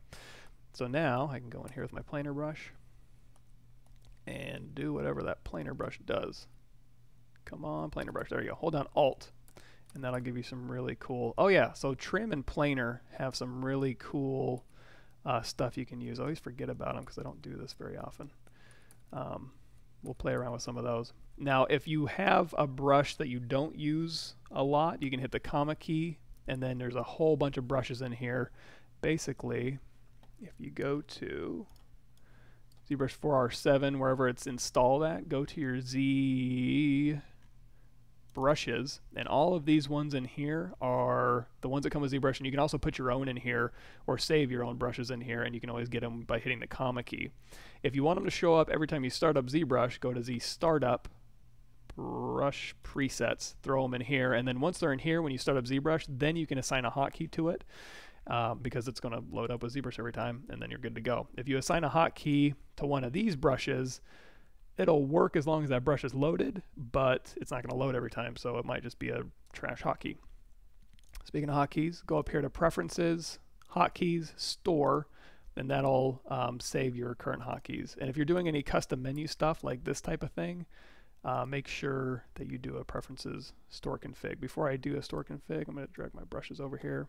These are your recently used brushes. If that's getting a little long, hit that R key, clean that up a little bit, and then Preferences, Config, Store Config. Cool.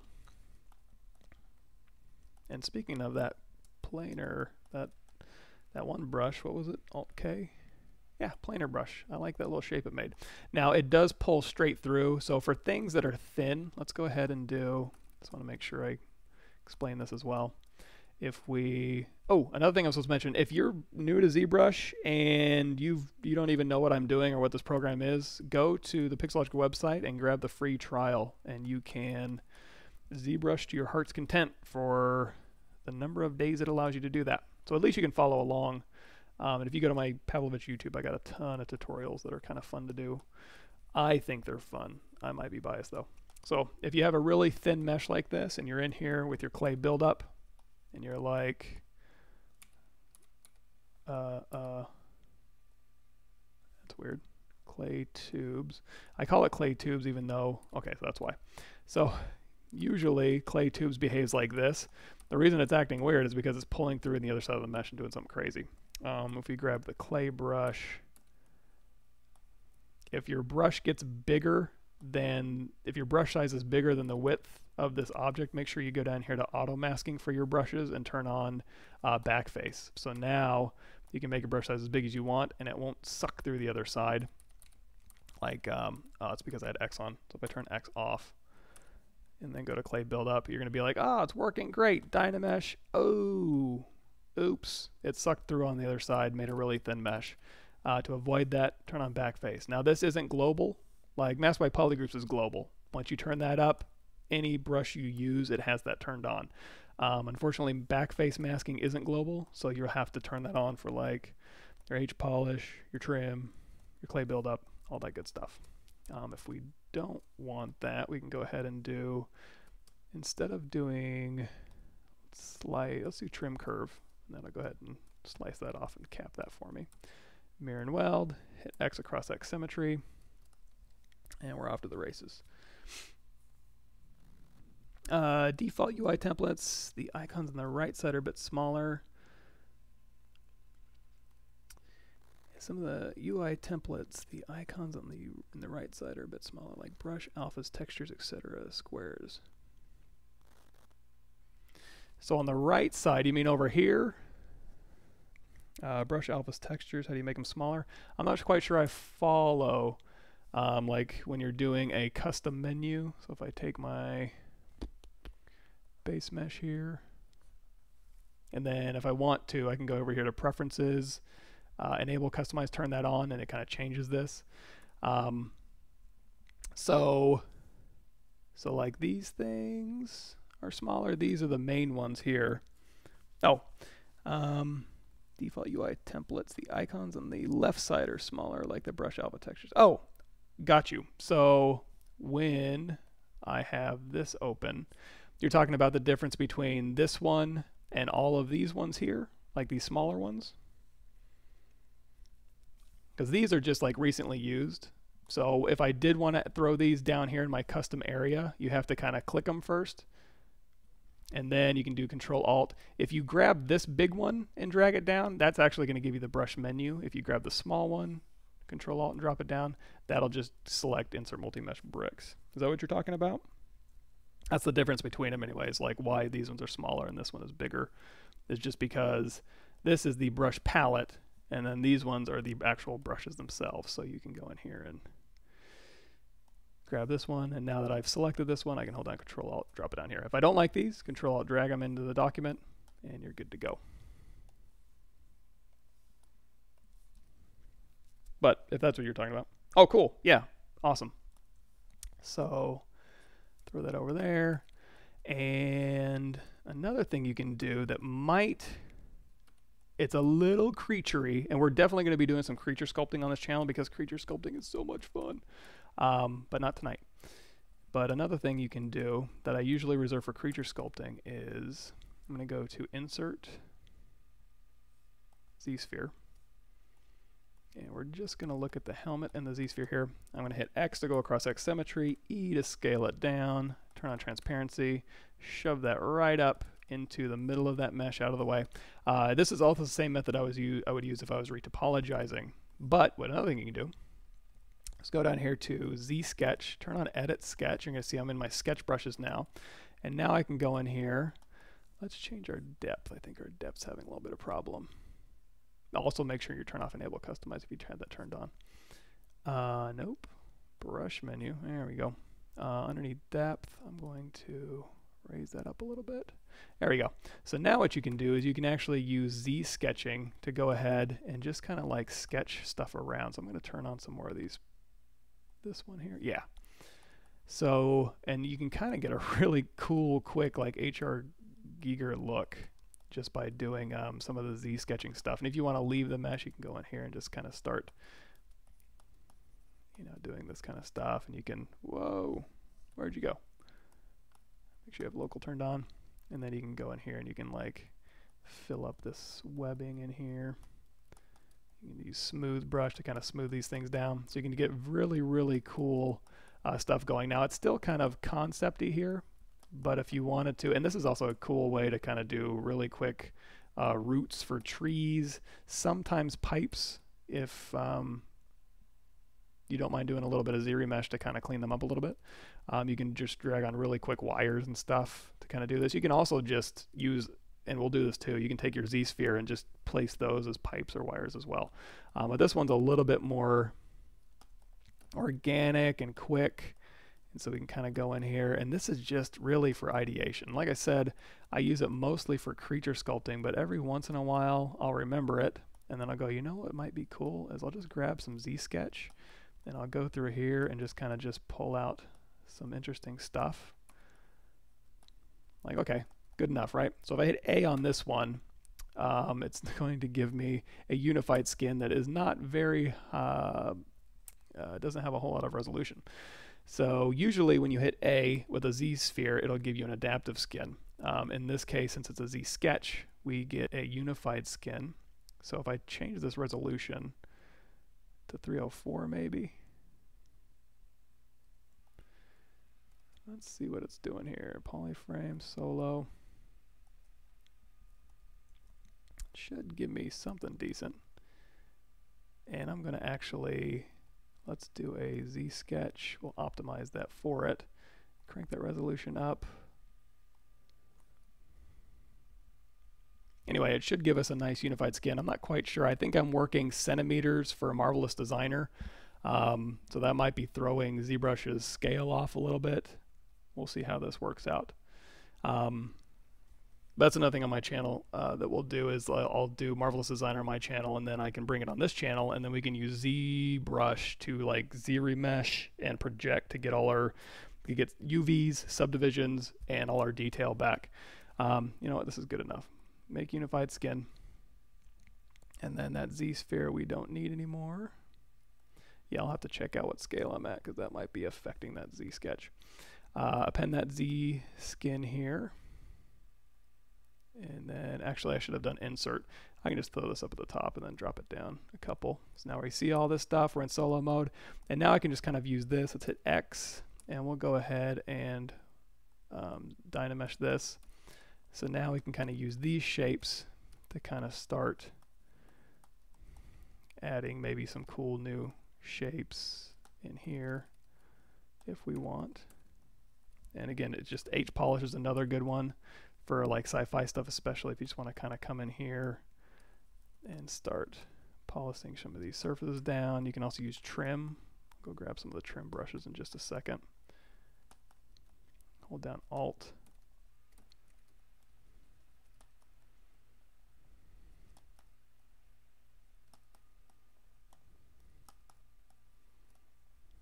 And then of course trim dynamic. You can go into solo mode here. Actually, let's polish this out. Hold down Alt and just kind of polish this forward. Dynamesh, and then we can use trim dynamic if we want to kind of bevel that edge there.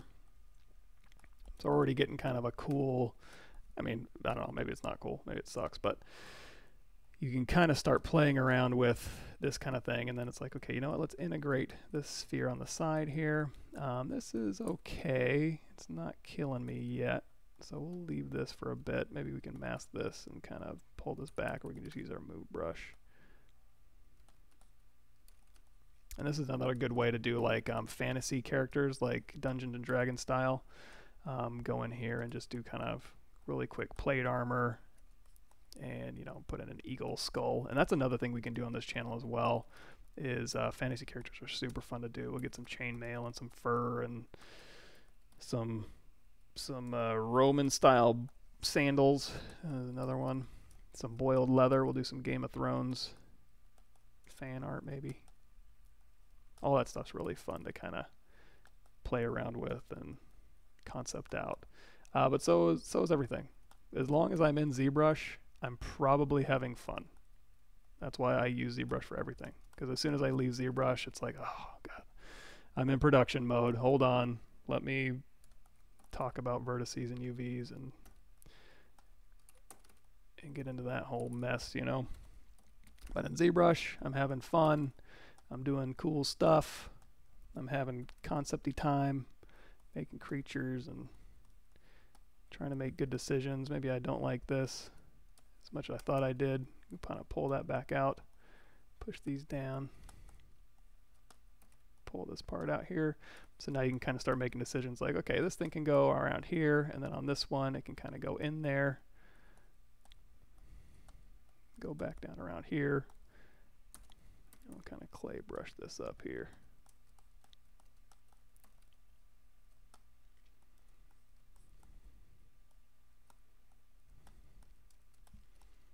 And these things aren't quite doing what I would want either, so let's go ahead and chop them. Mirrored weld. It's getting a little top heavy up here, but that's okay. That's all right. And then also, you know, try and tell a story with the character that you're doing. So not only just functionality, like, you know, if she wants to pop this face off, is it hooked in here? Does this plastic piece fit underneath here? Like this, and does this go over, and then is there like a little clasp or like a recessed bolt? Let me go ahead and do that one of those. I'll just crank this resolution up just a little bit. So if we go, let's go ahead and pop a sphere in here. So if I have a sphere here, and we go, you know what, we'll stretch this out this way, and we'll kind of embed it. And we'll push it back a little bit. So basically what I'm going to do is I'm going to add it to this panel and subtract it from this panel. That'll give me a little recessed little screw port in here. So I'm going to do that is I'm going to split mask points. I'm going to go through here and I'm going to do a quick slice curve. Slice curve? Yeah, let's go ahead and do that. Yeah, we'll do slice curve. There's a lot of different ways to do this. So we've got this here. I'm going to crank up my resolution, turn on groups, and dynamesh this. And what that's going to do is it's going to give me one group here. And if I invert that, it's going to give me one group here. So I'm going to go ahead and split hidden on that one. And now I have two different groups. So now what I can do is for this group, hold down Shift, plop it up here, hold down Shift, merge these down. And now I have this piece sticking out here. And then I'm going to hold down, Alt tap this one, shoot it up, drop it down one, make it a subtractive mesh. And I'm going to now merge these down, and that'll cut it out. So now what I have left, and again, this is just super concepty. If it was higher resolution, obviously that would work just fine as well. But now you've got, you know, panel line, and this is so low res, but imagine there was a panel line here between these two things. And then we can go in here with our clay brush, pop this in, and then BI, and we'll put in like a little Phillips head, and then you can go in there with your screwdriver, and then we'll split S points there, hit D for dynamic subdiv, and now you got like a little room to kind of get in there. Obviously this thing's in the way, so I'm going to kind of sculpt that back. If you want to, you can kind of Alt tap this one. Now would I do that technique this stage? Probably not, but you saw how fast it was, so I don't know, maybe. Usually I leave that kind of detail until I get all the panels kind of resolved and start breaking stuff apart like we did for this back piece back here. You know, pop it off, go in here and kind of start resolving it a little bit more, polish your edges, start refining this stuff a bit. Go in here and let's do the intensity here. So we can kind of be like, okay, this piece can kind of be here. Now this has to be integrated with our body a little bit better than that. So this will come here. And also when you have, you know, obviously when you have skin and plastic, you want to have some sort of protection there. In this case, this is just going directly into the rubber. So what I'm going to do is I'm going to kind of clean up this border a little bit here. So we'll kind of just make it a little bit more of a clean shape. And then to make sure that these things are integrated, and this is why I haven't done the final of my, what is this piece? Oh, Okay, yeah, so here's the original concept piece. I'm just going to go ahead and do a quick mirror by weld, mirror and weld, and then smooth this stuff out. If you ever get these little pinpoints, if you go down here to your smooth brush modifier, change this min connected to 1, and then you can smooth out those individual points. You can also just control shift and get rid of them, and then control drag, but that's another easy way to kind of get rid of those things. So here, haven't resolved this yet, but now if I want to integrate this into the back piece here, I'd probably have like a little rubber ring around this thing, and once I do this, I can kind of go into solo mode and go, does this work for that overall shape? Like if she's just wearing this without that plastic piece, is it cool? Yeah, I signed off on it. Tell them Pav signed off on it. So you can kind of just start integrating pieces here, and it'll actually make your tech suit look cool, and it'll be form, it'll be function, everybody will think it's pretty cool. And then you can even get fancier in here. You can go like, I'm gonna pop this piece up, and it'll kind of fit snugly in there like a little key registration. So when you go through the little chamber and like the robots are put stuff on you, maybe it uses a little registration or a little thing to kind of make sure it pops in there onto your thing.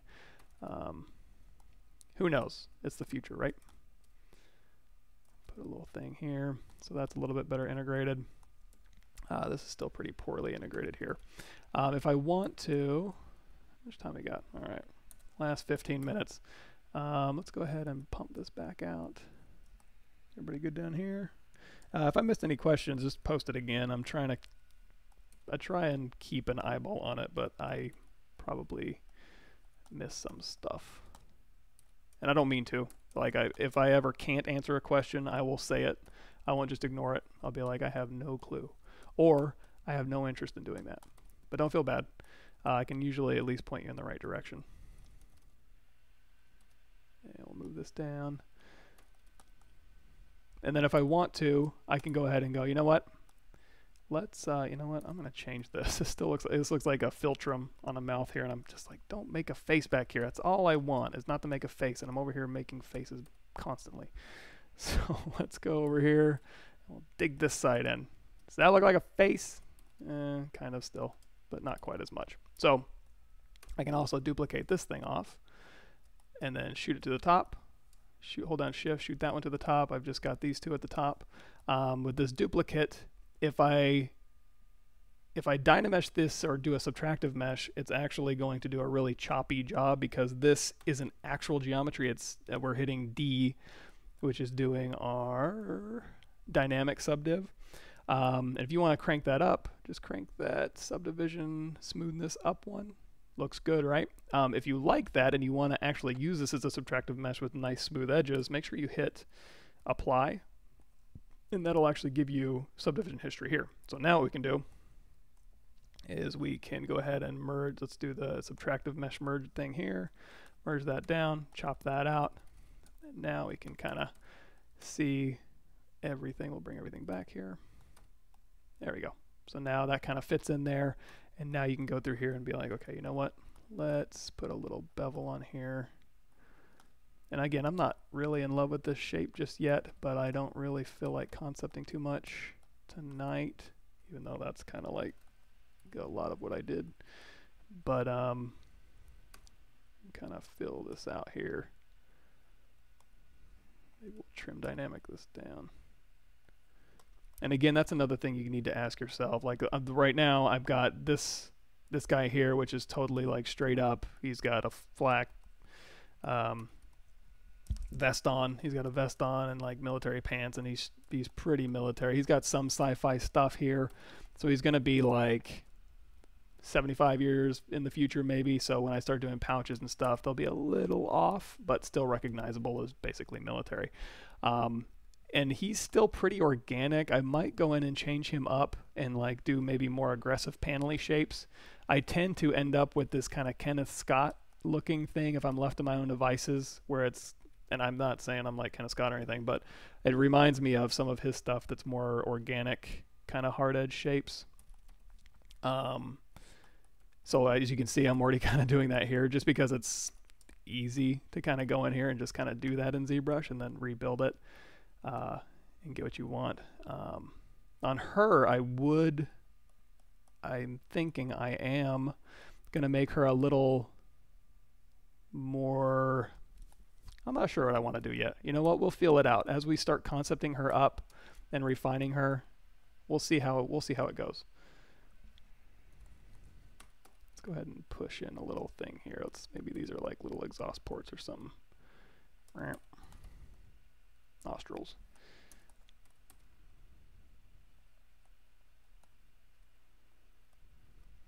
Clay tubes maybe. And again, this is really just looking for shapes, ways to kind of maybe plug this into the neck here and maybe inflate this up here, give us something to work with, and then go back in with H-polish. Oh, we were going to talk about trim and those brushes too. So in here, let's go into solo mode and we'll hit our comma key. Underneath brush, we have what was I even talking about? My brain's going. I'm getting old. I got up too early this morning. Didn't have enough coffee. We were talking about trim. So we'll start with trim and we'll also go to planar. So underneath here, I use trim dynamic all the time. But there's also, like we talked about, that trim hole here, which is cool because you can just trim a hole straight back. So that can come in handy when you're just kind of going over here and just want to trim a hole. You know, make your brush big and kind of just push back a flat plane. Let's play with a few more of these ones. Trim arc might be kind of cool.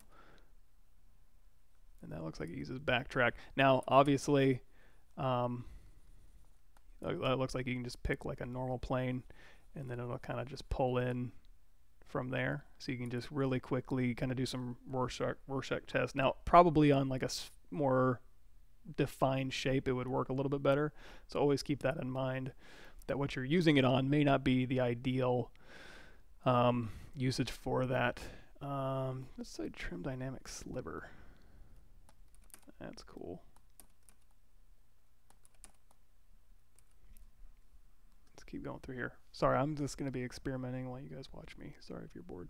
Trim normal, trim smooth border. Trim smooth border I like to use for rocks. If you go in here and put in a square alpha, you can just very quickly just start building up like craggy rock shapes and then go in and define those however you want.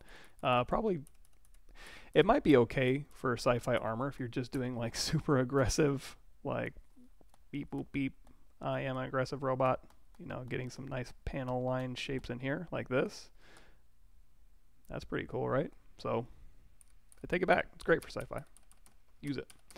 Let's also go on the comma key here and we'll do brush trim. Look at these trim brushes here. Wait, no, we were just in trim. We want to do planar. So planar cut. These ones are the one that I think you find like a surface area and then it just cuts directly straight back. Like, so these are really cool ways to kind of just like this little surface here, cut it back. This surface here, cut it back. So you can do really, really cool, quick stuff with this thing with all your planar brushes in here. Planar cut thin. Yeah, it like finds a surface deep and then it cuts straight back in here so you can kind of quickly go through and just like, oh man, that's so cool. These are all things I should use more often. Kind of already is like giving me like cool panel loops. Look at that. Man. Done. Ship it. What else we got? Painter path cut. So you can kind of cut paths along here. These are pretty self-explanatory. Cut medium. So cut medium, thin, extra thin is kind of just pulling it back through the surface. These are just going to cut along a spline or a line, which is that backtrack thing that we used earlier. Planar rectangle just cuts in a plane. Almost looks like you're drag dotting an alpha, but it also just cuts to a straight plane along there. So that could be useful for just being like, blow, whatever. Yeah, so find that surface normal and just whoosh, get some cool shapes going. Anyway, well, actually, it's only 10 o'clock. We still got an hour. So let's keep concepting here. And I might go back in because, yeah, those planar shapes are forcing me. And if you actually loaded those brushes, they'll still be in your brush menu if you hit B. So now if we do like planar cut, those will kind of force you into more planar aggressive shapes instead of my usual super organic-y alt tab, please. It doesn't want to do it. There we go. We'll hit our B key here.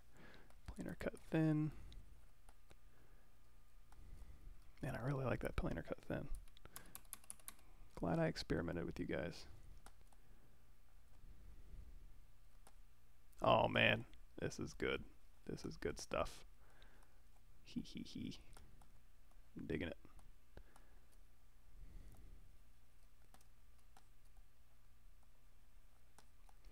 It's like free sci-fi. You can't lose. Just make some shapes. It just kind of just sci-fi's it up for you.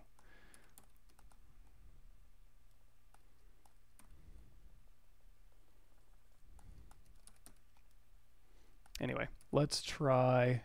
Do I have anything worthwhile? I'm not enamored with this shape. Let's try some of that planar cut here. A little better.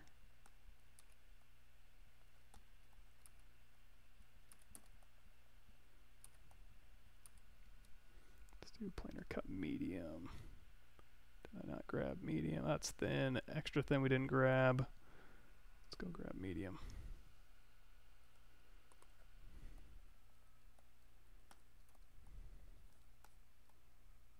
No, not gonna do it.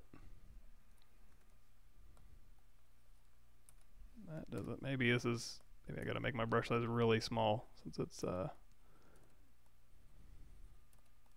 Nope, doesn't want to work. Well, then it's fine.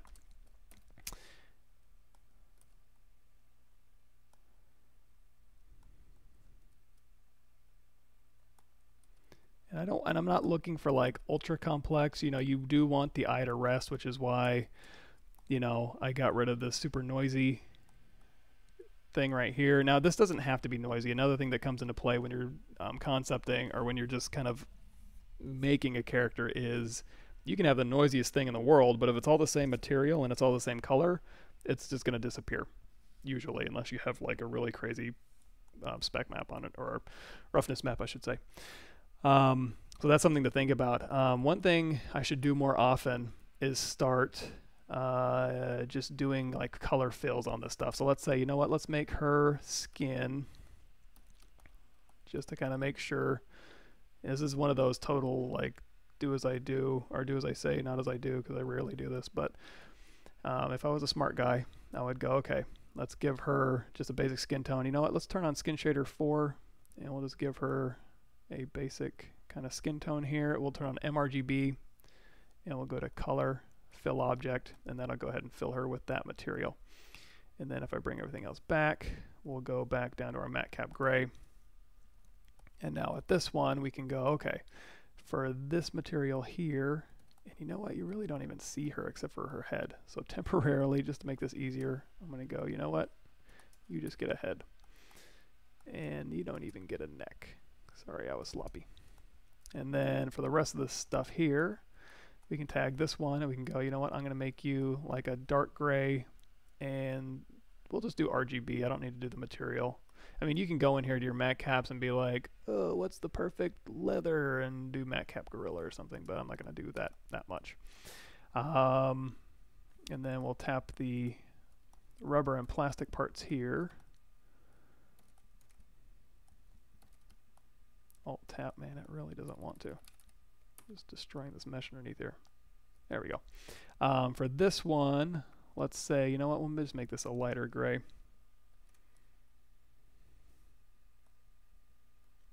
For the plastic parts here, and then this one should be a darker gray. And then this rubber here, Let's make this like a medium. Or you know what, we can make it like red, orange, Pixologic style.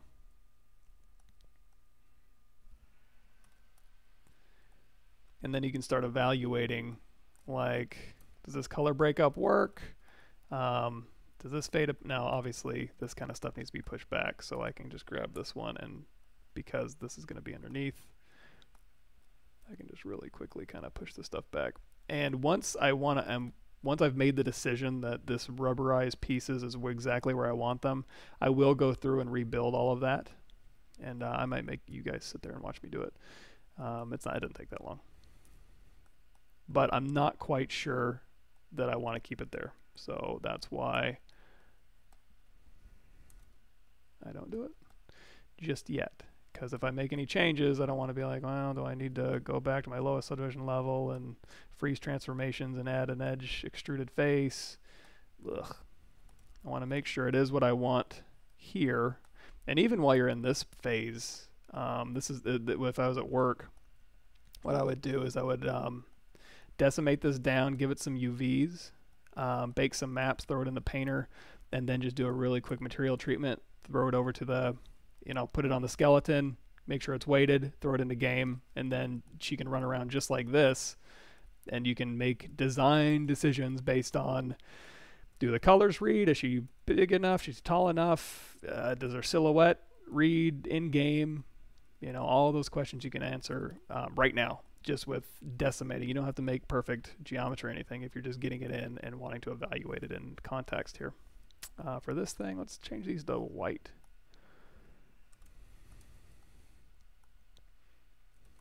Does that do anything for you? If we make these dark, and you can I'm just doing color right now, but you can also do material. So if you're like, what would it look like shiny, dark shiny, and then this one inherited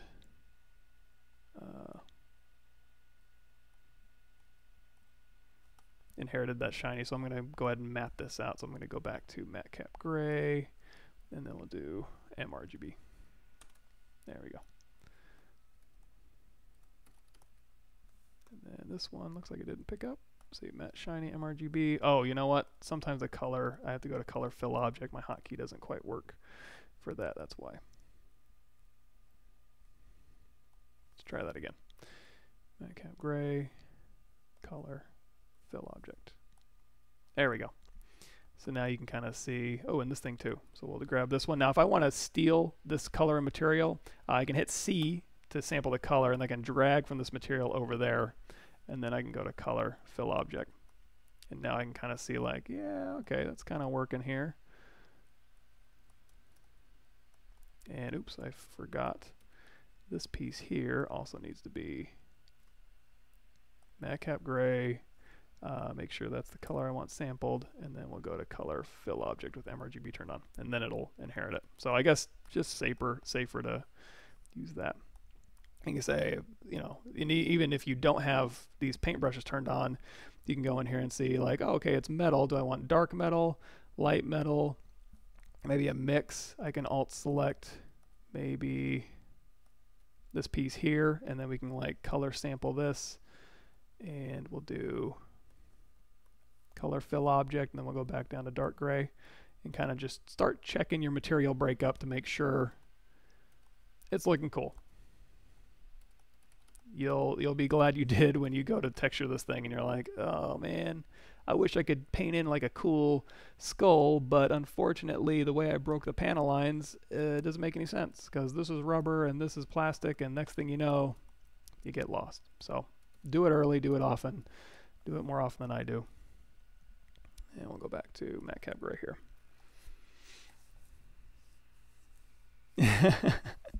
Yes, definitely. And that's another thing I always forget to do too, is I need to I'll Pixologic brand her. I need to put on some sort of, I could emblazon the ZBrush logo on her chest, or even in her hell. That's the kind of stuff I can bring in alpha and just kind of drag it out and maybe do some cool ZBrush shoulder pads. But again, this isn't even, I still consider this her undersuit. This is like her bodysuit here. So on the armor side, what I would do is, let's go ahead and steal this. I'm going to grab this. And I'm just shooting these things to the top here. And you know what? I'm going to steal this too. So if I'm just kind of going with ideas here, I'm going to go to brush, create insert mesh, new, and then I'm going to go to, I'm going to kind of pull down the camera where I want to kind of see it dragged out. I'm going to go to brush, create, no, not create insert multi-mesh, brush, create insert mesh. Actually, let's cancel that. So I started creating an insert multi-mesh, which is basically grabbing all of these things and creating an insert mesh brush, which I didn't want to do. So I'm going to go back to here, and now I'm going to go to brush, create insert mesh, append, and then one more, and skip that note. We'll do this piece here. That's kind of a cool looking piece. Because, I mean, yeah, you can throw this on like a shoulder and boom, instant shoulder pads. Got to mush it around a little and maybe do something different. But this shape can go on knees, shoulders, heads, and toes if you want. So let's kind of tilt this down here. And we'll go to brush, create insert mesh, append. And now I'm going to bring everything else back.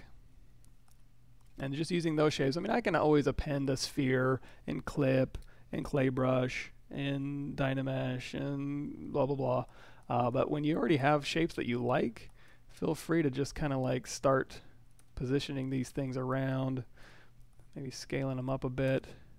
And we'll turn on LSIM when we're scaling across symmetry here. So already I am loving this character. She looks radical. She's already got like a skull shape on there. It could be like sci-fi skulls. It's kind of fantasy where you have like creature skulls for like World of Warcraft and stuff. But it's going to be sci-fi with like hoses and oil and gas cans, all that kind of stuff. Let's see what else we got. Now if we hit M with our brush selected, let's see, we got this shape here. We can get kind of filler. This shape here we can put anywhere, so we can put this in here if we stick it in there. Now obviously I'm only pulling from 3 very basic shapes. If you can start compiling interesting shapes, and they don't even have to be like this complicated. They can be whatever, you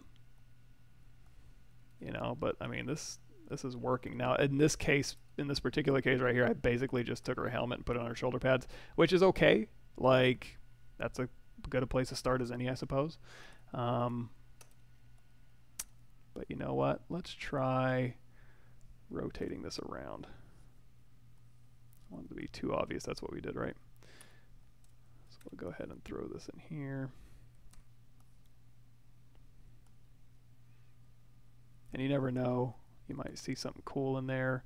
Or when you start rotating this stuff around, you can be like, you know what if she had kind of something poking out that way? And then you can start having ideas. And again, you're telling her story. Let's go ahead and use our move brush here. You're telling her story of like, okay, she got her shoulder pads on. Let's say she reaches up and pulls this, you know, pulls a little lever over here, and then this thing pops down and, you know, attaches onto this thing. And then she's got some wings back here. We can do some sci-fi wings. Once I start developing more shapes and stuff, we'll start getting there. Another thing, another reason this is useful is if you have the shape language up here that you like, duplicating around that shape language keeps it automatically like this is made by the same manufacturer, right? So you're already in good shape. Let's go back to our brush here, and we'll just start making a chest piece here. So we'll grab this piece. Now this is on our back, but that's okay because we're just using it as a starting point to kind of, you know, maybe put this here. Let's go ahead and broaden that out. And we can just go in really quickly with our move brush. I'm just going to go ahead and split this off. We'll do split mass points here. And let's make sure we split these things off too. So I'm going to go to solo mode, grab these, Control Shift A, split, and then solo mode. That already looks cool. I like it. Split. And then we'll do a quick save. Give it time. And then I'm also going to load up that quick save. Whenever I split a lot of stuff off, I like to just reload and dump any history I have. Now I've got a ton of stuff over here, so when I quick save this thing, it's saving all of this stuff. What I'm going to do is, and also just so I do this here, let's go ahead and go to streaming, female, high res. Now we're out of tech suit land here, so we'll start calling this armor. One. Keep organized. Iterative saving. And if we like this, you can go ahead and do it like a preferences initialize, and that'll just reload ZBrush. Let me make sure I'm not doing anything weird with OBS. Oh, sorry about that. Let me go to my filter here. See, yeah, whenever I wear a gray shirt, does that look better? Sorry about those fuzzies. Anyway, so we can go here to load tool and then grab our ZBrush female armor. Drag it out. And now, with this ready to go, now when I do a quick save, it's a lot faster because I only have that one tool loaded up. So we can start doing something fun with this. We pull this down, pull this neck down, go in here, and we can loop this up and around maybe. Now this little back piece right here, I would still consider that part of like the tech suit, so probably over that I would put a big old thing of armor, or maybe put armor around it that kind of complements it. You know, you just got to kind of feel it out. Let's go ahead and get rid of this. And like I said, you don't have to just duplicate stuff around. It's a really cool way to kind of get really complex shapes going, but like back here, let's just go ahead and do fill this up here. And we can go ahead and split that off now because, let's see if it did it. So I'm going to split mask points. And I'm going to hold down shift and make sure all my poly paint's turned off. Now on this thing here, because I inserted it on a mesh that already had Dynamesh turned on, it just inherited that Dynamesh, which is useful sometimes. So let's, okay, yeah, we're Dynameshed here.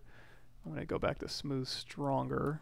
That's my default smooth. And now I can just go in here with my H polish or trim dynamic maybe, and we can kind of start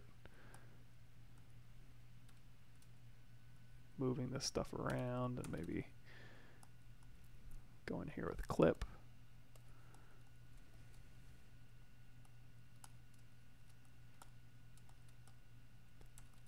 Maybe trim dynamic, and always remember those cool trim brushes and polish brushes in there if you want to just kind of do, oh, we lost them when we initialized. So back here into your pre-bit planer. I am in love with the planer cut thin.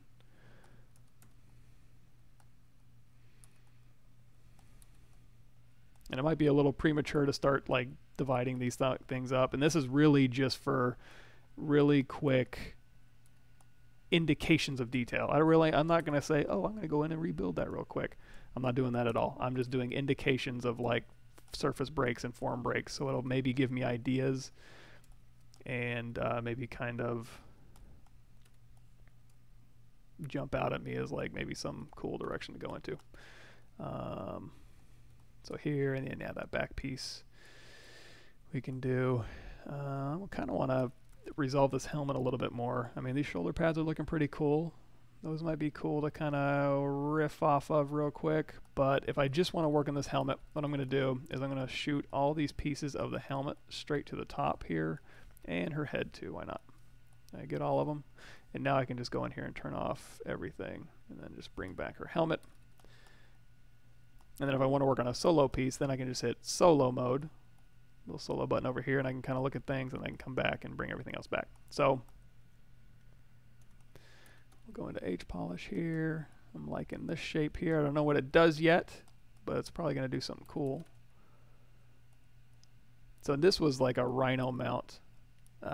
Like where you put night vision and stuff, which on a sci-fi lady may or may not make sense. I mean, we could certainly do an attachment like that, but I'm kind of liking this piece here. So I'm going to take this piece and I'm just going to drop this off. Delete hidden, close holes. Ooh, let's re-dynamesh that higher resolution here. A little higher. Now, I don't want to dynamesh so high that I'm really fighting my mesh trying to sculpt quickly, ideation or just getting ideas in, but I don't want it too low. Like this is actually pretty low, which is okay. I'm just getting shapes in there, but I'm gonna bump that up just a little bit.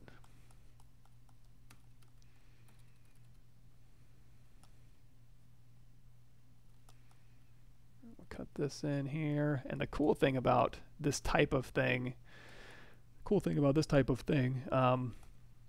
is when you have these overlapping, interlocking parts, it just adds a little bit of feasibility, and it's not just a bunch of lazy mouse drawn onto a surface. It's actually kind of like, man, okay, yeah, you can start thinking about how these things work together. And that doesn't mean I'm thinking hard enough about, like, if this thing rotates, is it going to hit something? You can certainly do that. So let's say, you know what? Let's go ahead and pop this back piece off right here. So I'm going to go into my mask lasso, and we're going to kind of play around with this idea. So I'm going to pop this piece off here, Control Alt, and then we're going to grab the mask pin. We'll clean this up, and it goes straight back. Yeah. So we'll take this piece here, Control Alt Tab to kind of clean that up, Control W to isolate that, Control W to polygroup it, isolate it.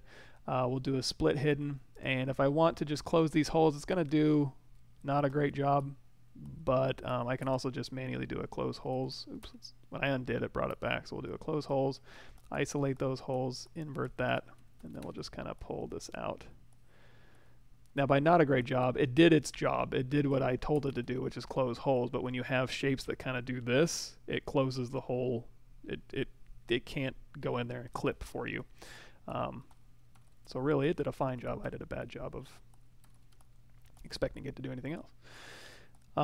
So we've got this piece here. So now if this piece, let's say it rotates from this area here. So I can go in here and I can kind of test, like as it rotates, how far forward would I want it to go.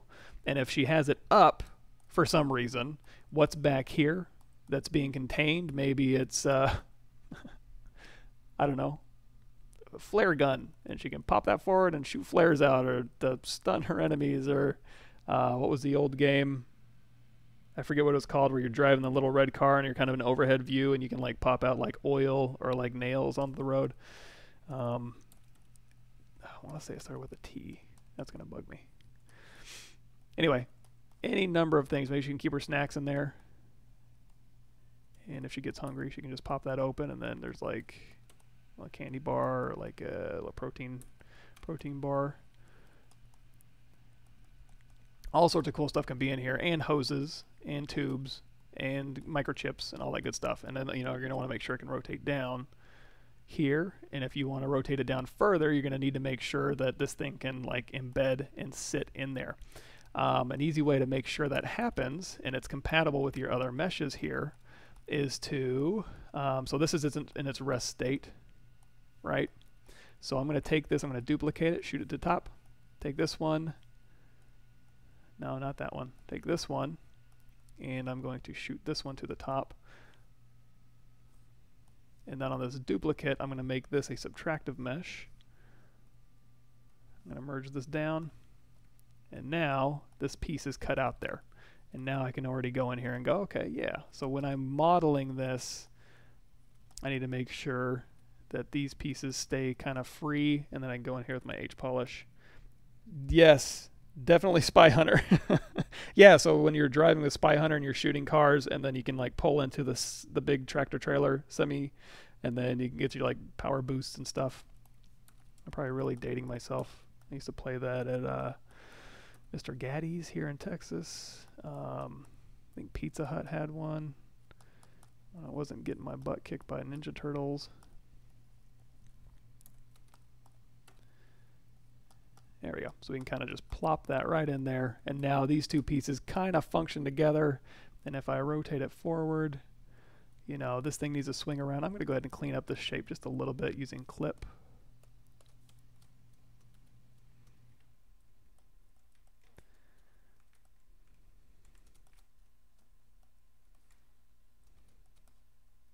Something like that. And then we'll go in here with our H-polish. And again, this is a really ugly shape, but we're refining it. We're getting to see how it's going to work together with the other pieces.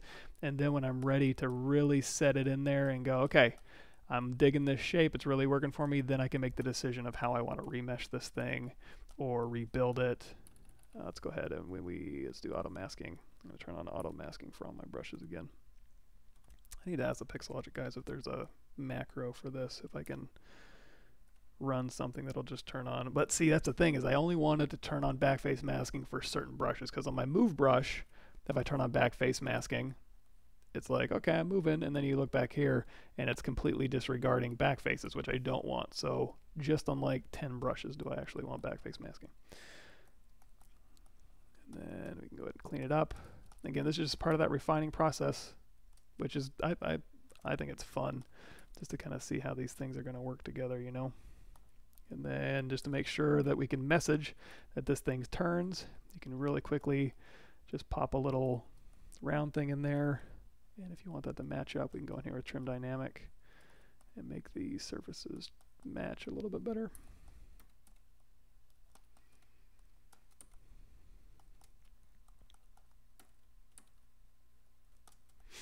So now the player knows. Now it's kind of rotating at an angle, so it's going to have to do some wacky stuff, kind of rotation-wise.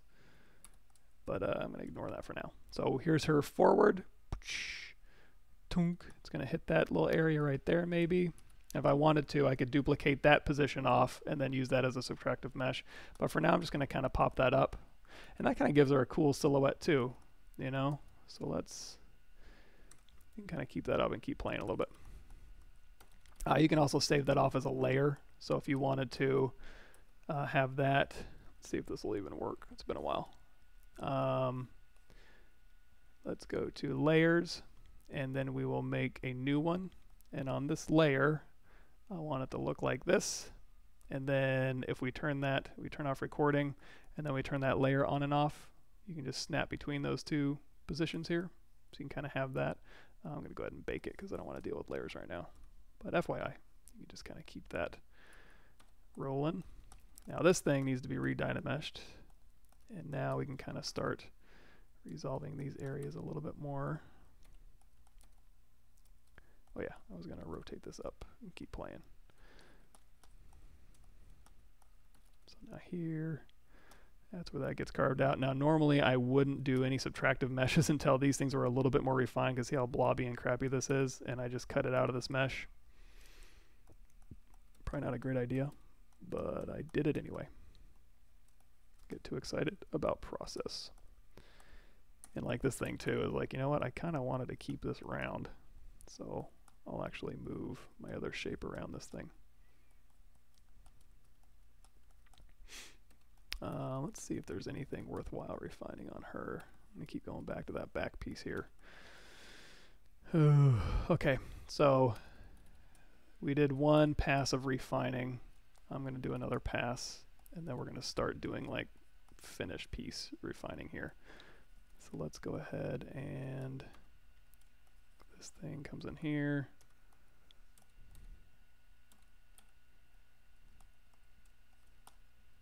Mirror and weld.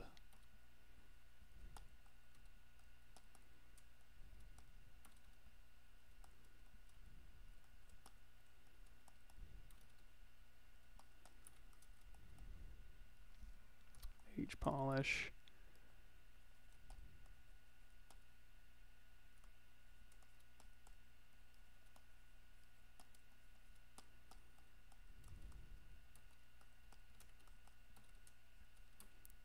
Raise that resolution a bit.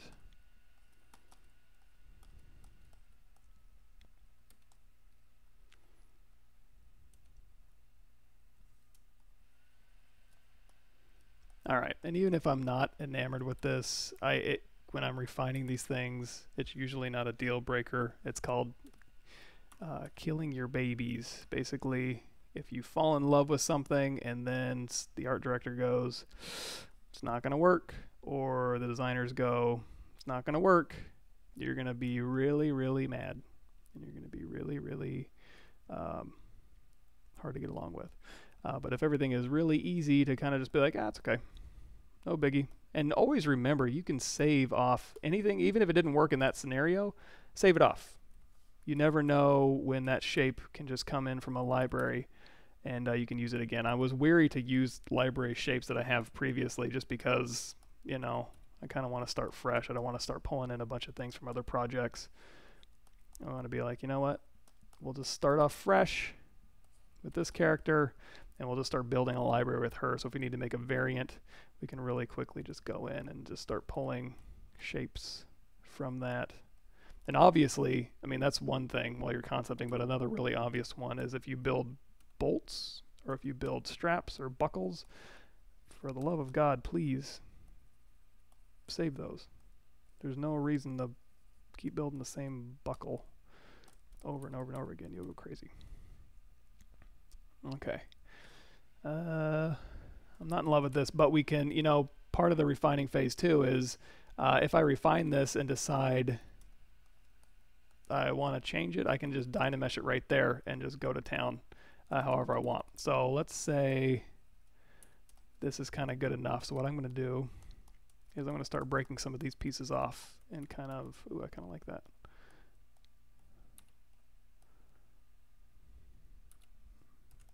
Build up. Something about this shape I don't like. Looks like Thundercats or something. Not that that's a bad thing, but just not what I'm going for.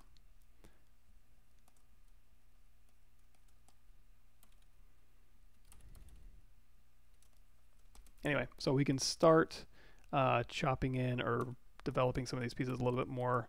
I'm going to do another, just so I know I'm not getting caught up in shapes that don't matter, I'm going to do another thing where I kind of split off just what I need from this thing. So I'm just going to mask what I can see.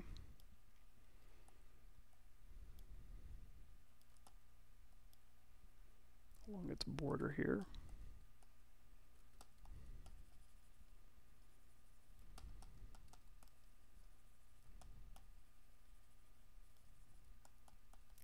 Control tap, and then Control W, isolate that, delete hidden, close holes, mirror and weld, isolate that, invert it, and then we'll just kind of push this back, and we can actually kind of maybe flatten this out.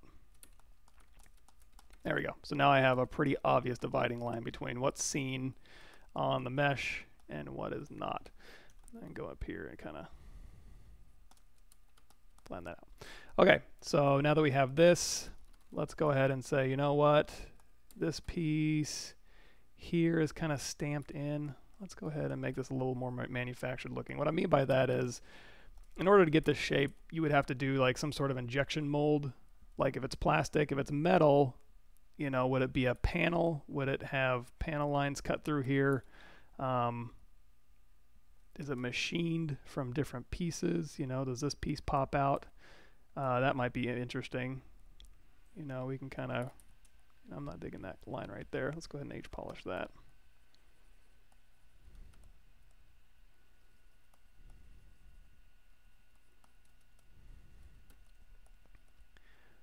Yeah, so like this little piece here, this little piece is a little bit awkward. That was left over from the trim. Just a little leftover piece there. I'm not going to do it till I'm happy. I'm going to keep working this thing until maybe I'm not happy, but at least I know it'll be worthwhile to remesh or at least clean up. So let's think a little bit more about this. So like this panel could be separate here. And I'm using standard brush. A lot of people use Damien standard cut in panel lines. You can use the Ram brush. It's kind of a cool one too. If you go up here to your brushes, LMNOP, Ram. I'm really bad with the alphabet today. There it is. Ram brush. You can kind of go in, whoa. It's a little heavy-handed there. Let's take that Z intensity down. Way down. Like 3. There we go. And then, you know, obviously you can turn on lazy mouse. And again, if you want to make a perfectly straight line, let's turn on lazy radius and make it a little higher. If you want to make a perfectly straight line, just hit W, put that transpose line where you want it, hold down Control. That'll move your camera. And now you can just hold down Shift and just bloop, pop a straight line right in there. I'm going to stick with standard brush just while I'm, hold on, control, there we go. Just while I'm just kind of getting these ideas out.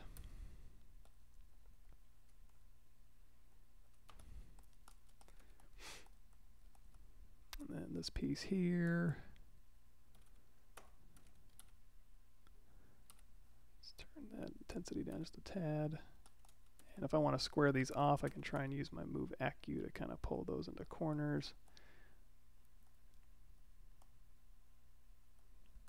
H polish for a little cleanup.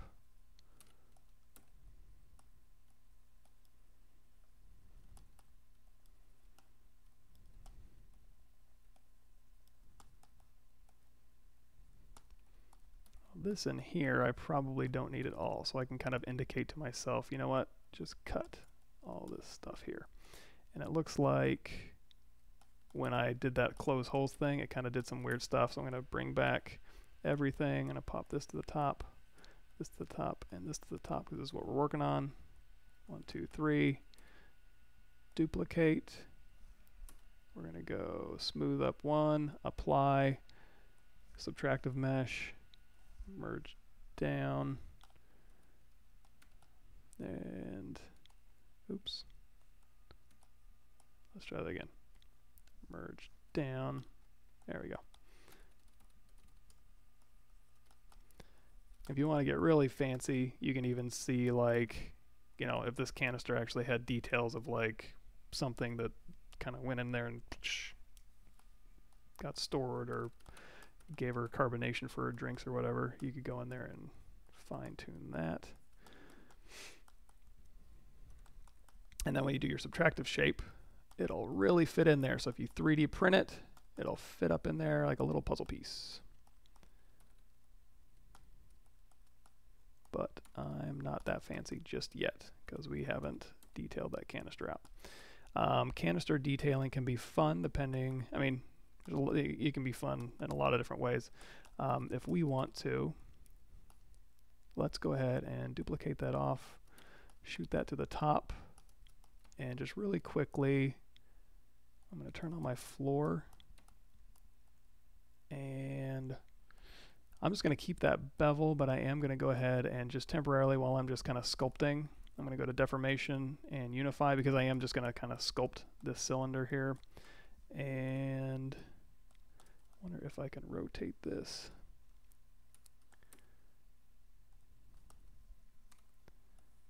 Well, this is basically the cylinder I have now with the basic proportions, but I'm going to redraw this thing here. So I'm going to duplicate this, go down here to initialize. No, I'm going to go to my custom menu, and I'm going to grab my cylinder 12, and I'm going to go to geometry. I'm going to close these menus down. Geometry, modify topology, and there is a mesh from brush in there, and I can just steal my 12 cylinder here, and it just had a bevel on the bottom. That's not a really big deal. If we want to go ahead and do that, I can just really quickly bevel edge loop complete, and then you can just box model the heck out of the cylinder. Like, we can just pop this top off here. We'll make it a poly group, so we can go in here with Q mesh single poly. Nope, Q mesh poly group all. Hold down shift, and we can kind of pull that up because it's going to go up in there. We can bevel this by just tapping, and it'll inherit that bevel. If you don't want it to do that, you can just go in there and make it thicker or thinner. Excuse me. Yeah, sculpting and concepting in 3D is really, really fun. I do sketch in Concept 2D as well. I don't know that I'll do it on this channel. You know, I might do a little bit on this channel, but I'll go into Photoshop and I'll use Brainstormer, use some brushes, and when I do, I can show you some examples. I was watching a QBrush YouTube video for Brainstormer. I'll find the link for you guys if I can remember. And actually, I might not be able to show it. You know what? I'll bring in one. Well, I'll post them up somewhere. It's basically like we'll do Photoshop robotic like concept thumbnails, and then we'll just make them in ZBrush.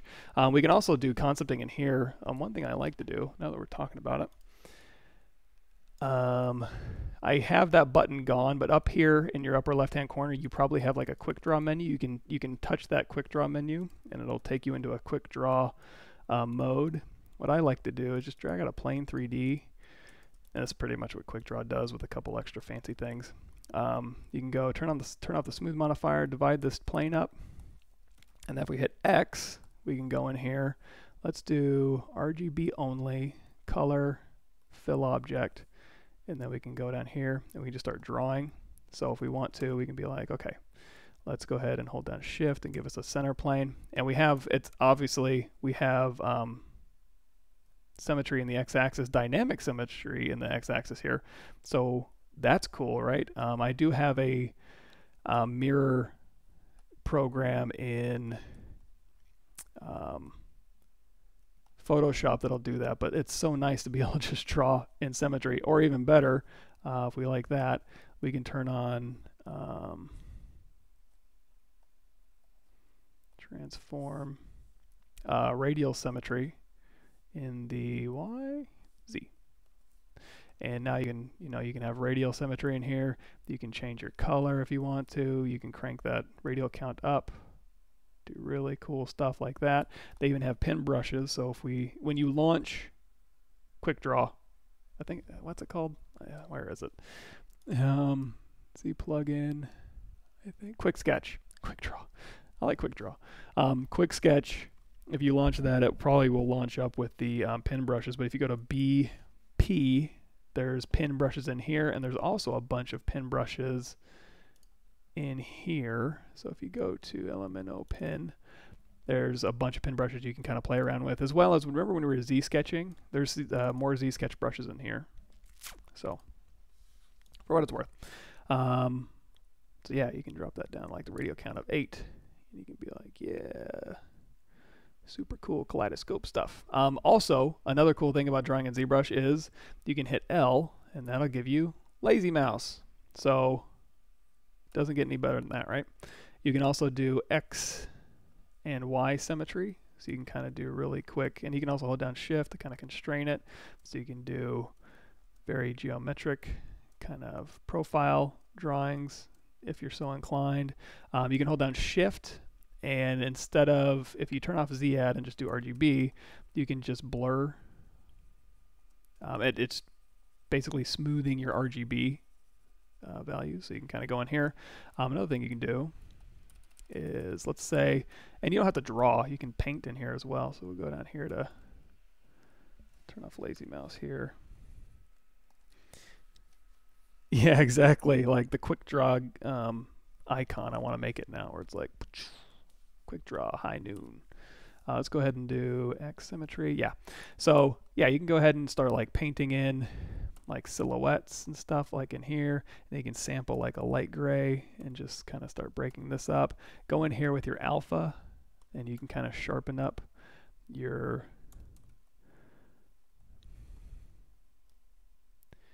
a little bit, like put some eyeballs in here, and then you can sample this, or maybe go really deep black, and then you can start drawing in like,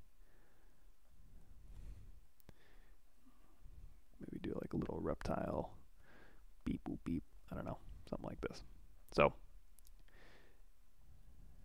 and then go in here. So I'm really just kind of painting in here, and of course anything you can do in ZBrush, it's just a plane, right? So if you wanted to, you could bulge it out, move it around, you know, kind of like using the warp tool. And you can actually, if you want to, drop down the resolution and do whatever you want, because it's just a plane with resolution, right?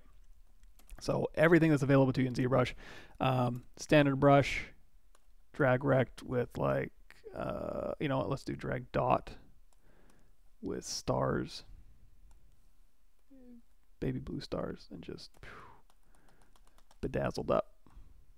Instant high school poster or whatever. And then, you know, you can also use that as kind of just a quick way to, you know, bring in your own alphas. Let's go to our comma key alpha.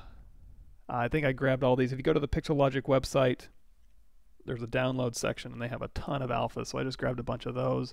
We can go into patterns here, and we can grab, like, I don't know, whatever this is. Drag these things in, and it's kind of like if anybody's ever used that program Alchemy, we can sample from here, and then we can just kind of do that. And let's grab something a little bit more alphas, not patterns. What am I looking for? Stencils. So in here, there's all kinds of cool stuff they have up on their thing. You can kind of use these for just quick shapes. Kind of drag these in.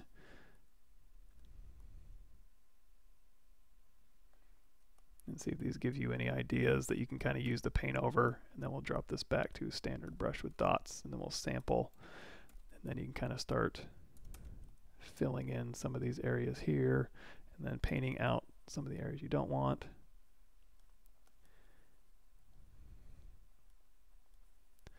This looks like a cover to a Marilyn Manson album or something. It's kind of creepy. And again, put in an alpha if you want to. And then you can kind of, we'll pop a little ridge in here. And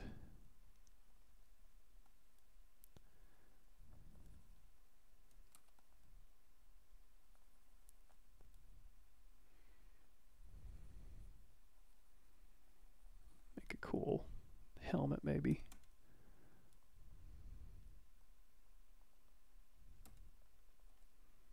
Or whatever. This could be any number of things. Let's go and fill in these areas here. And then we'll catch a medium gray. And we'll start like maybe filling in some of these areas.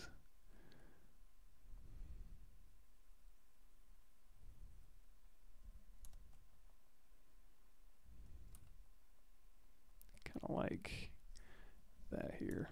I don't know what my deal is with skulls today. Everything is like rock and roll.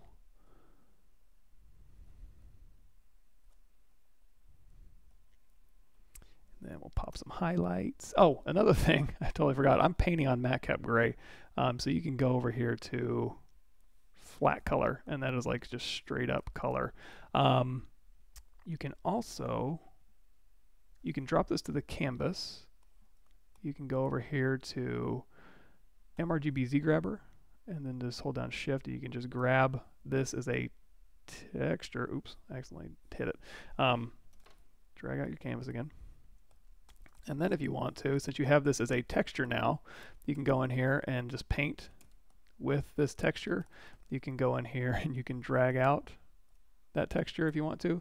Let's go ahead and here's another cool thing. If we go over here to brush, and we go over here to, oh boy, let me see if I can remember where this is. Brush modifiers, color, not smooth brush modifiers, brush modifiers.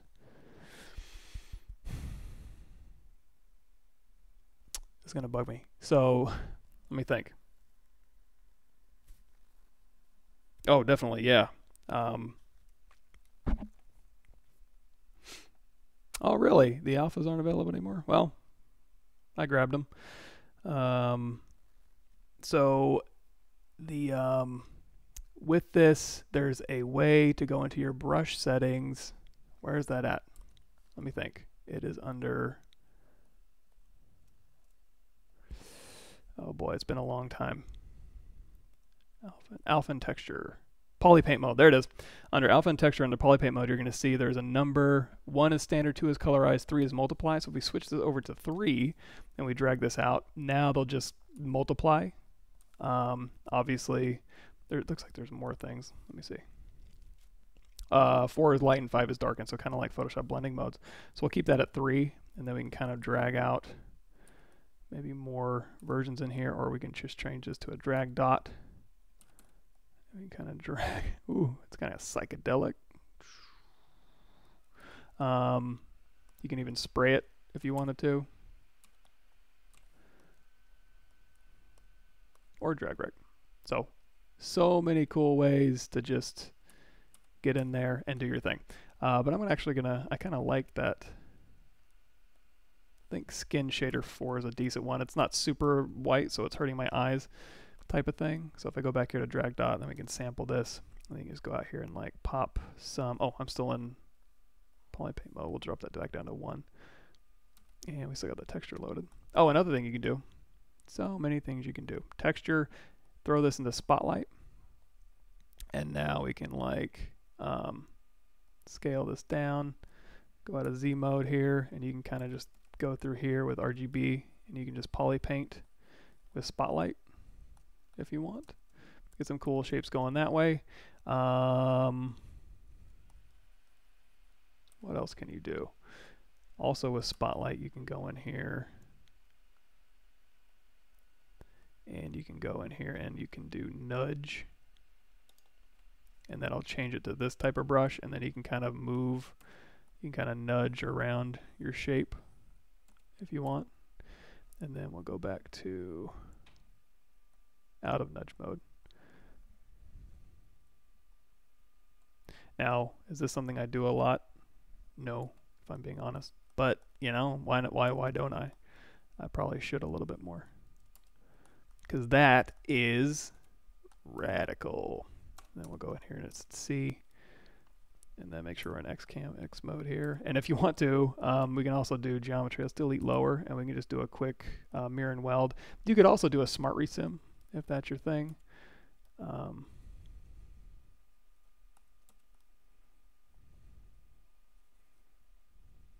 But yeah, anyway, I guess I've drawn in ZBrush enough. Really ton of cool stuff you can do in here. No, this is too cool. So like this is going to be like a cloak, and he's going to be like an executioner's mask, and you can kind of wear this over his shoulders here. And his head's going to come down here. He's going to have like a jaw, so it'll be in shadow, and his neck.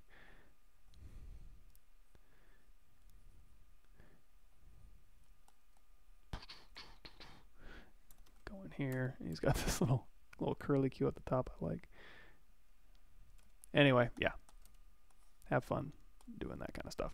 So back in here, we had a cylinder, and with this cylinder we were going to do a crease poly group, and we were just going to divide this thing up. If I wanted to, I could do a bunch of box modeling and slicing and all that good stuff, extracting. If you watch the video I did last time, we did a lot of masking and extracting, which I guess we can do now. Let's go ahead and first, I'm going to just Dynamesh this. Oh, you know what? I should have dropped that resolution. So when I hit Unify, it gave it the ZBrush size Unify, which is usually 128 is more than enough resolution. You see it Dynameshed at 5 million. I'm going to drop this down to like 344. There we go. So if I want to just really... Oh, did it do anything?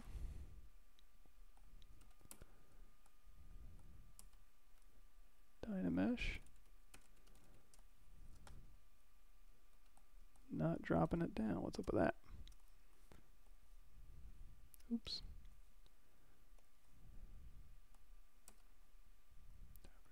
Blur Dynamesh. There we go. I don't know what that was all about.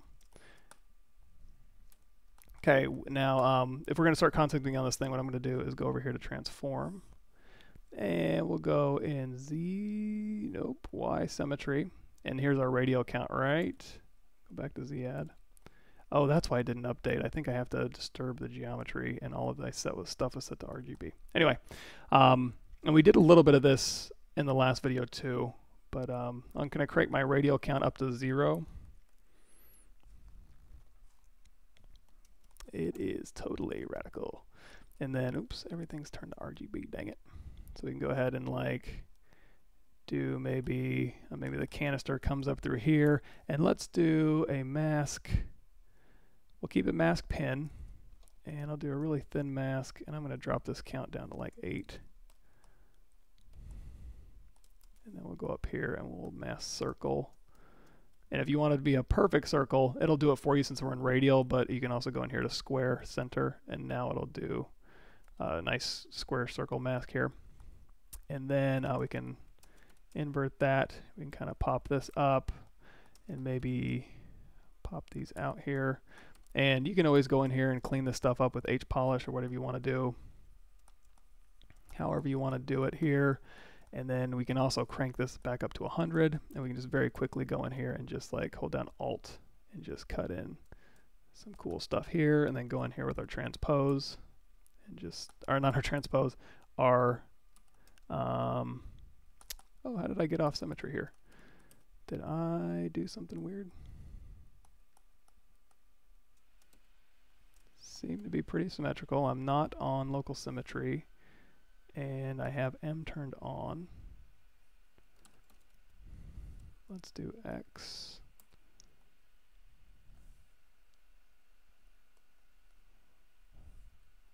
Radial count Y. Huh, that was weird. Anyways, well, shoot, it's still doing it. Or is it? Yeah, it does seem to be a little bit off. Well, it shouldn't be off. That's really weird. Anyway, we'll just keep powering through. So I'm going to go ahead and, oh, that's bad. You know what? Let's start out super duper nice. Cylinder 3D, make polymesh 3D, can't lose. We're going to go to crease tolerance, dynamic, apply, control D, and then we're going to turn off project, turn off blur, dynamesh, no, back where we started. So now activate symmetry Y, radial count. See, it's not that bad. So now we can go in here and we can do trim dynamic. Let's bump up that resolution just a little bit.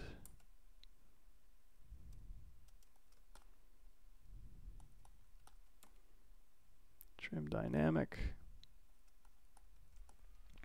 You can mask, and you can also just use the clay brush. We can kind of just pull this in some more. And then even on this inside lip, we can use trim dynamic to kind of give that a little bit of interest there. Let's go ahead and, whoops. Let's do mask pin. And when you're masking, it's doing a radial count of 100 on that mask, so I would drop that way down just for speed purposes. And of course, it wants to do it. Let's turn off radial, go back to X, and we'll just pull that straight up because we wanted a taller canister there. And I want to work a little faster than this. I'm going to drop my resolution down just a bit. Good enough. Y radial count, back up to 100. Pop that in, pop that in. Yeah, that one I would have to think really hard. I honestly am not sure what I did to cause that. I'd have to go back and really like look at that model. In this case, luckily, it was just a cylinder, so you know, I was able to kind of fix it. In other cases, I would have to sit there and really troubleshoot it. But you know, it happens. Especially when I'm demoing and I get excited. I'm like, oh, I want to show you guys this and this and this and this.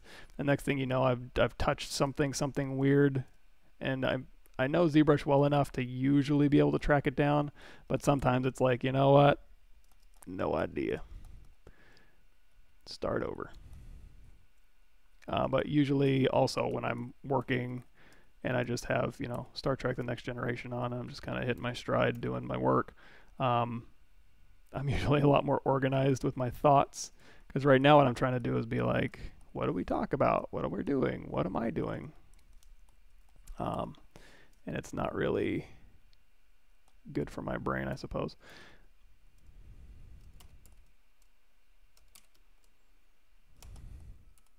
Let's go to the top here, and we'll use like a clip circle.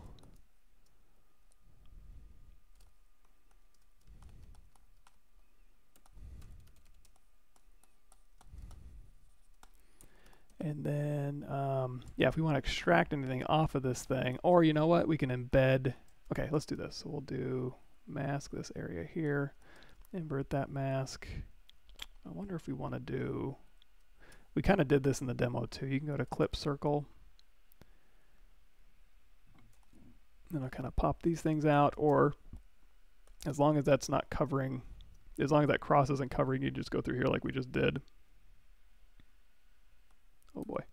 And you just kind of clip those things in. You can also, let's do clay build up. We just kind of build up a ring. And then on here, go in here, let's Dynamesh, and kind of trim these down a little bit.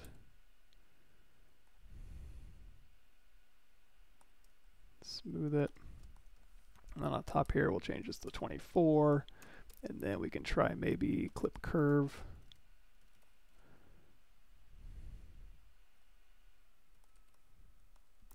Okay, so another thing we can do is let's drop this down to 8.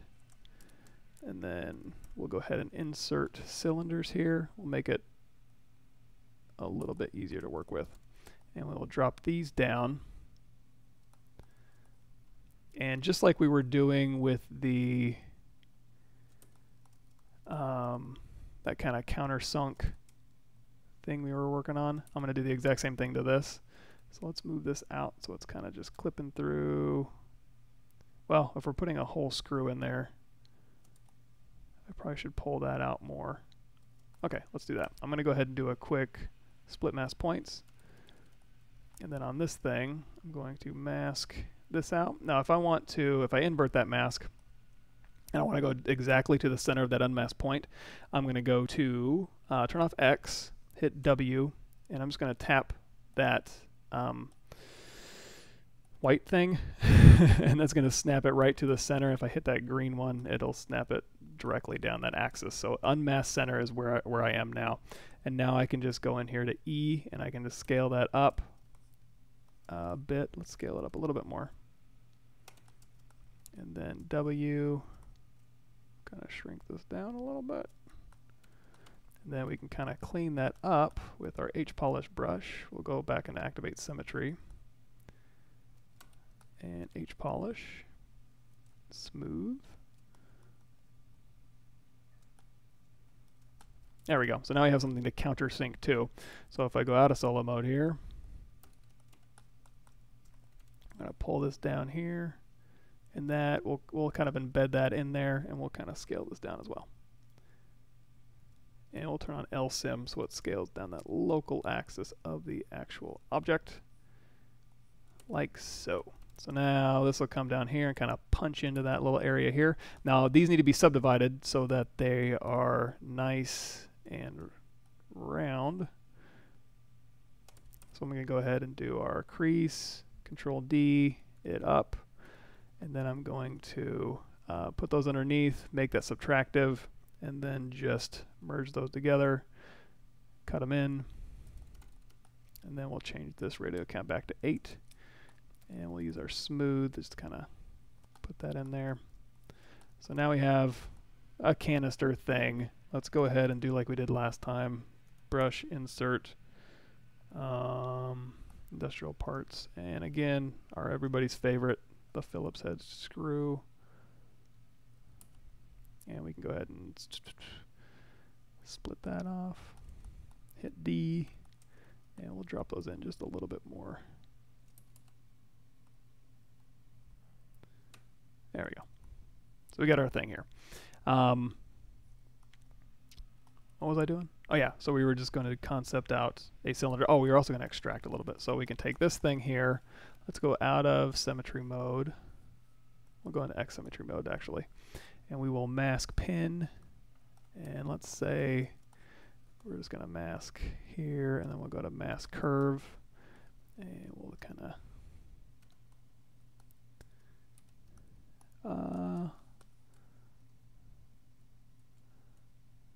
let's go back to mask pin. I'm going to take this piece here, and I'm going to go to mask circle. And where's my X symmetry there?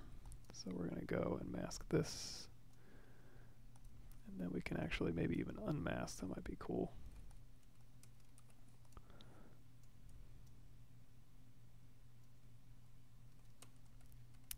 And then if we want to get even fancier, let's go back here to mask curve. Oops. And then when you want to unmask, obviously you're going to hold down Alt. Then I'll go ahead and unmask that. So we got this shape here. Let's go ahead and go down here to extract here.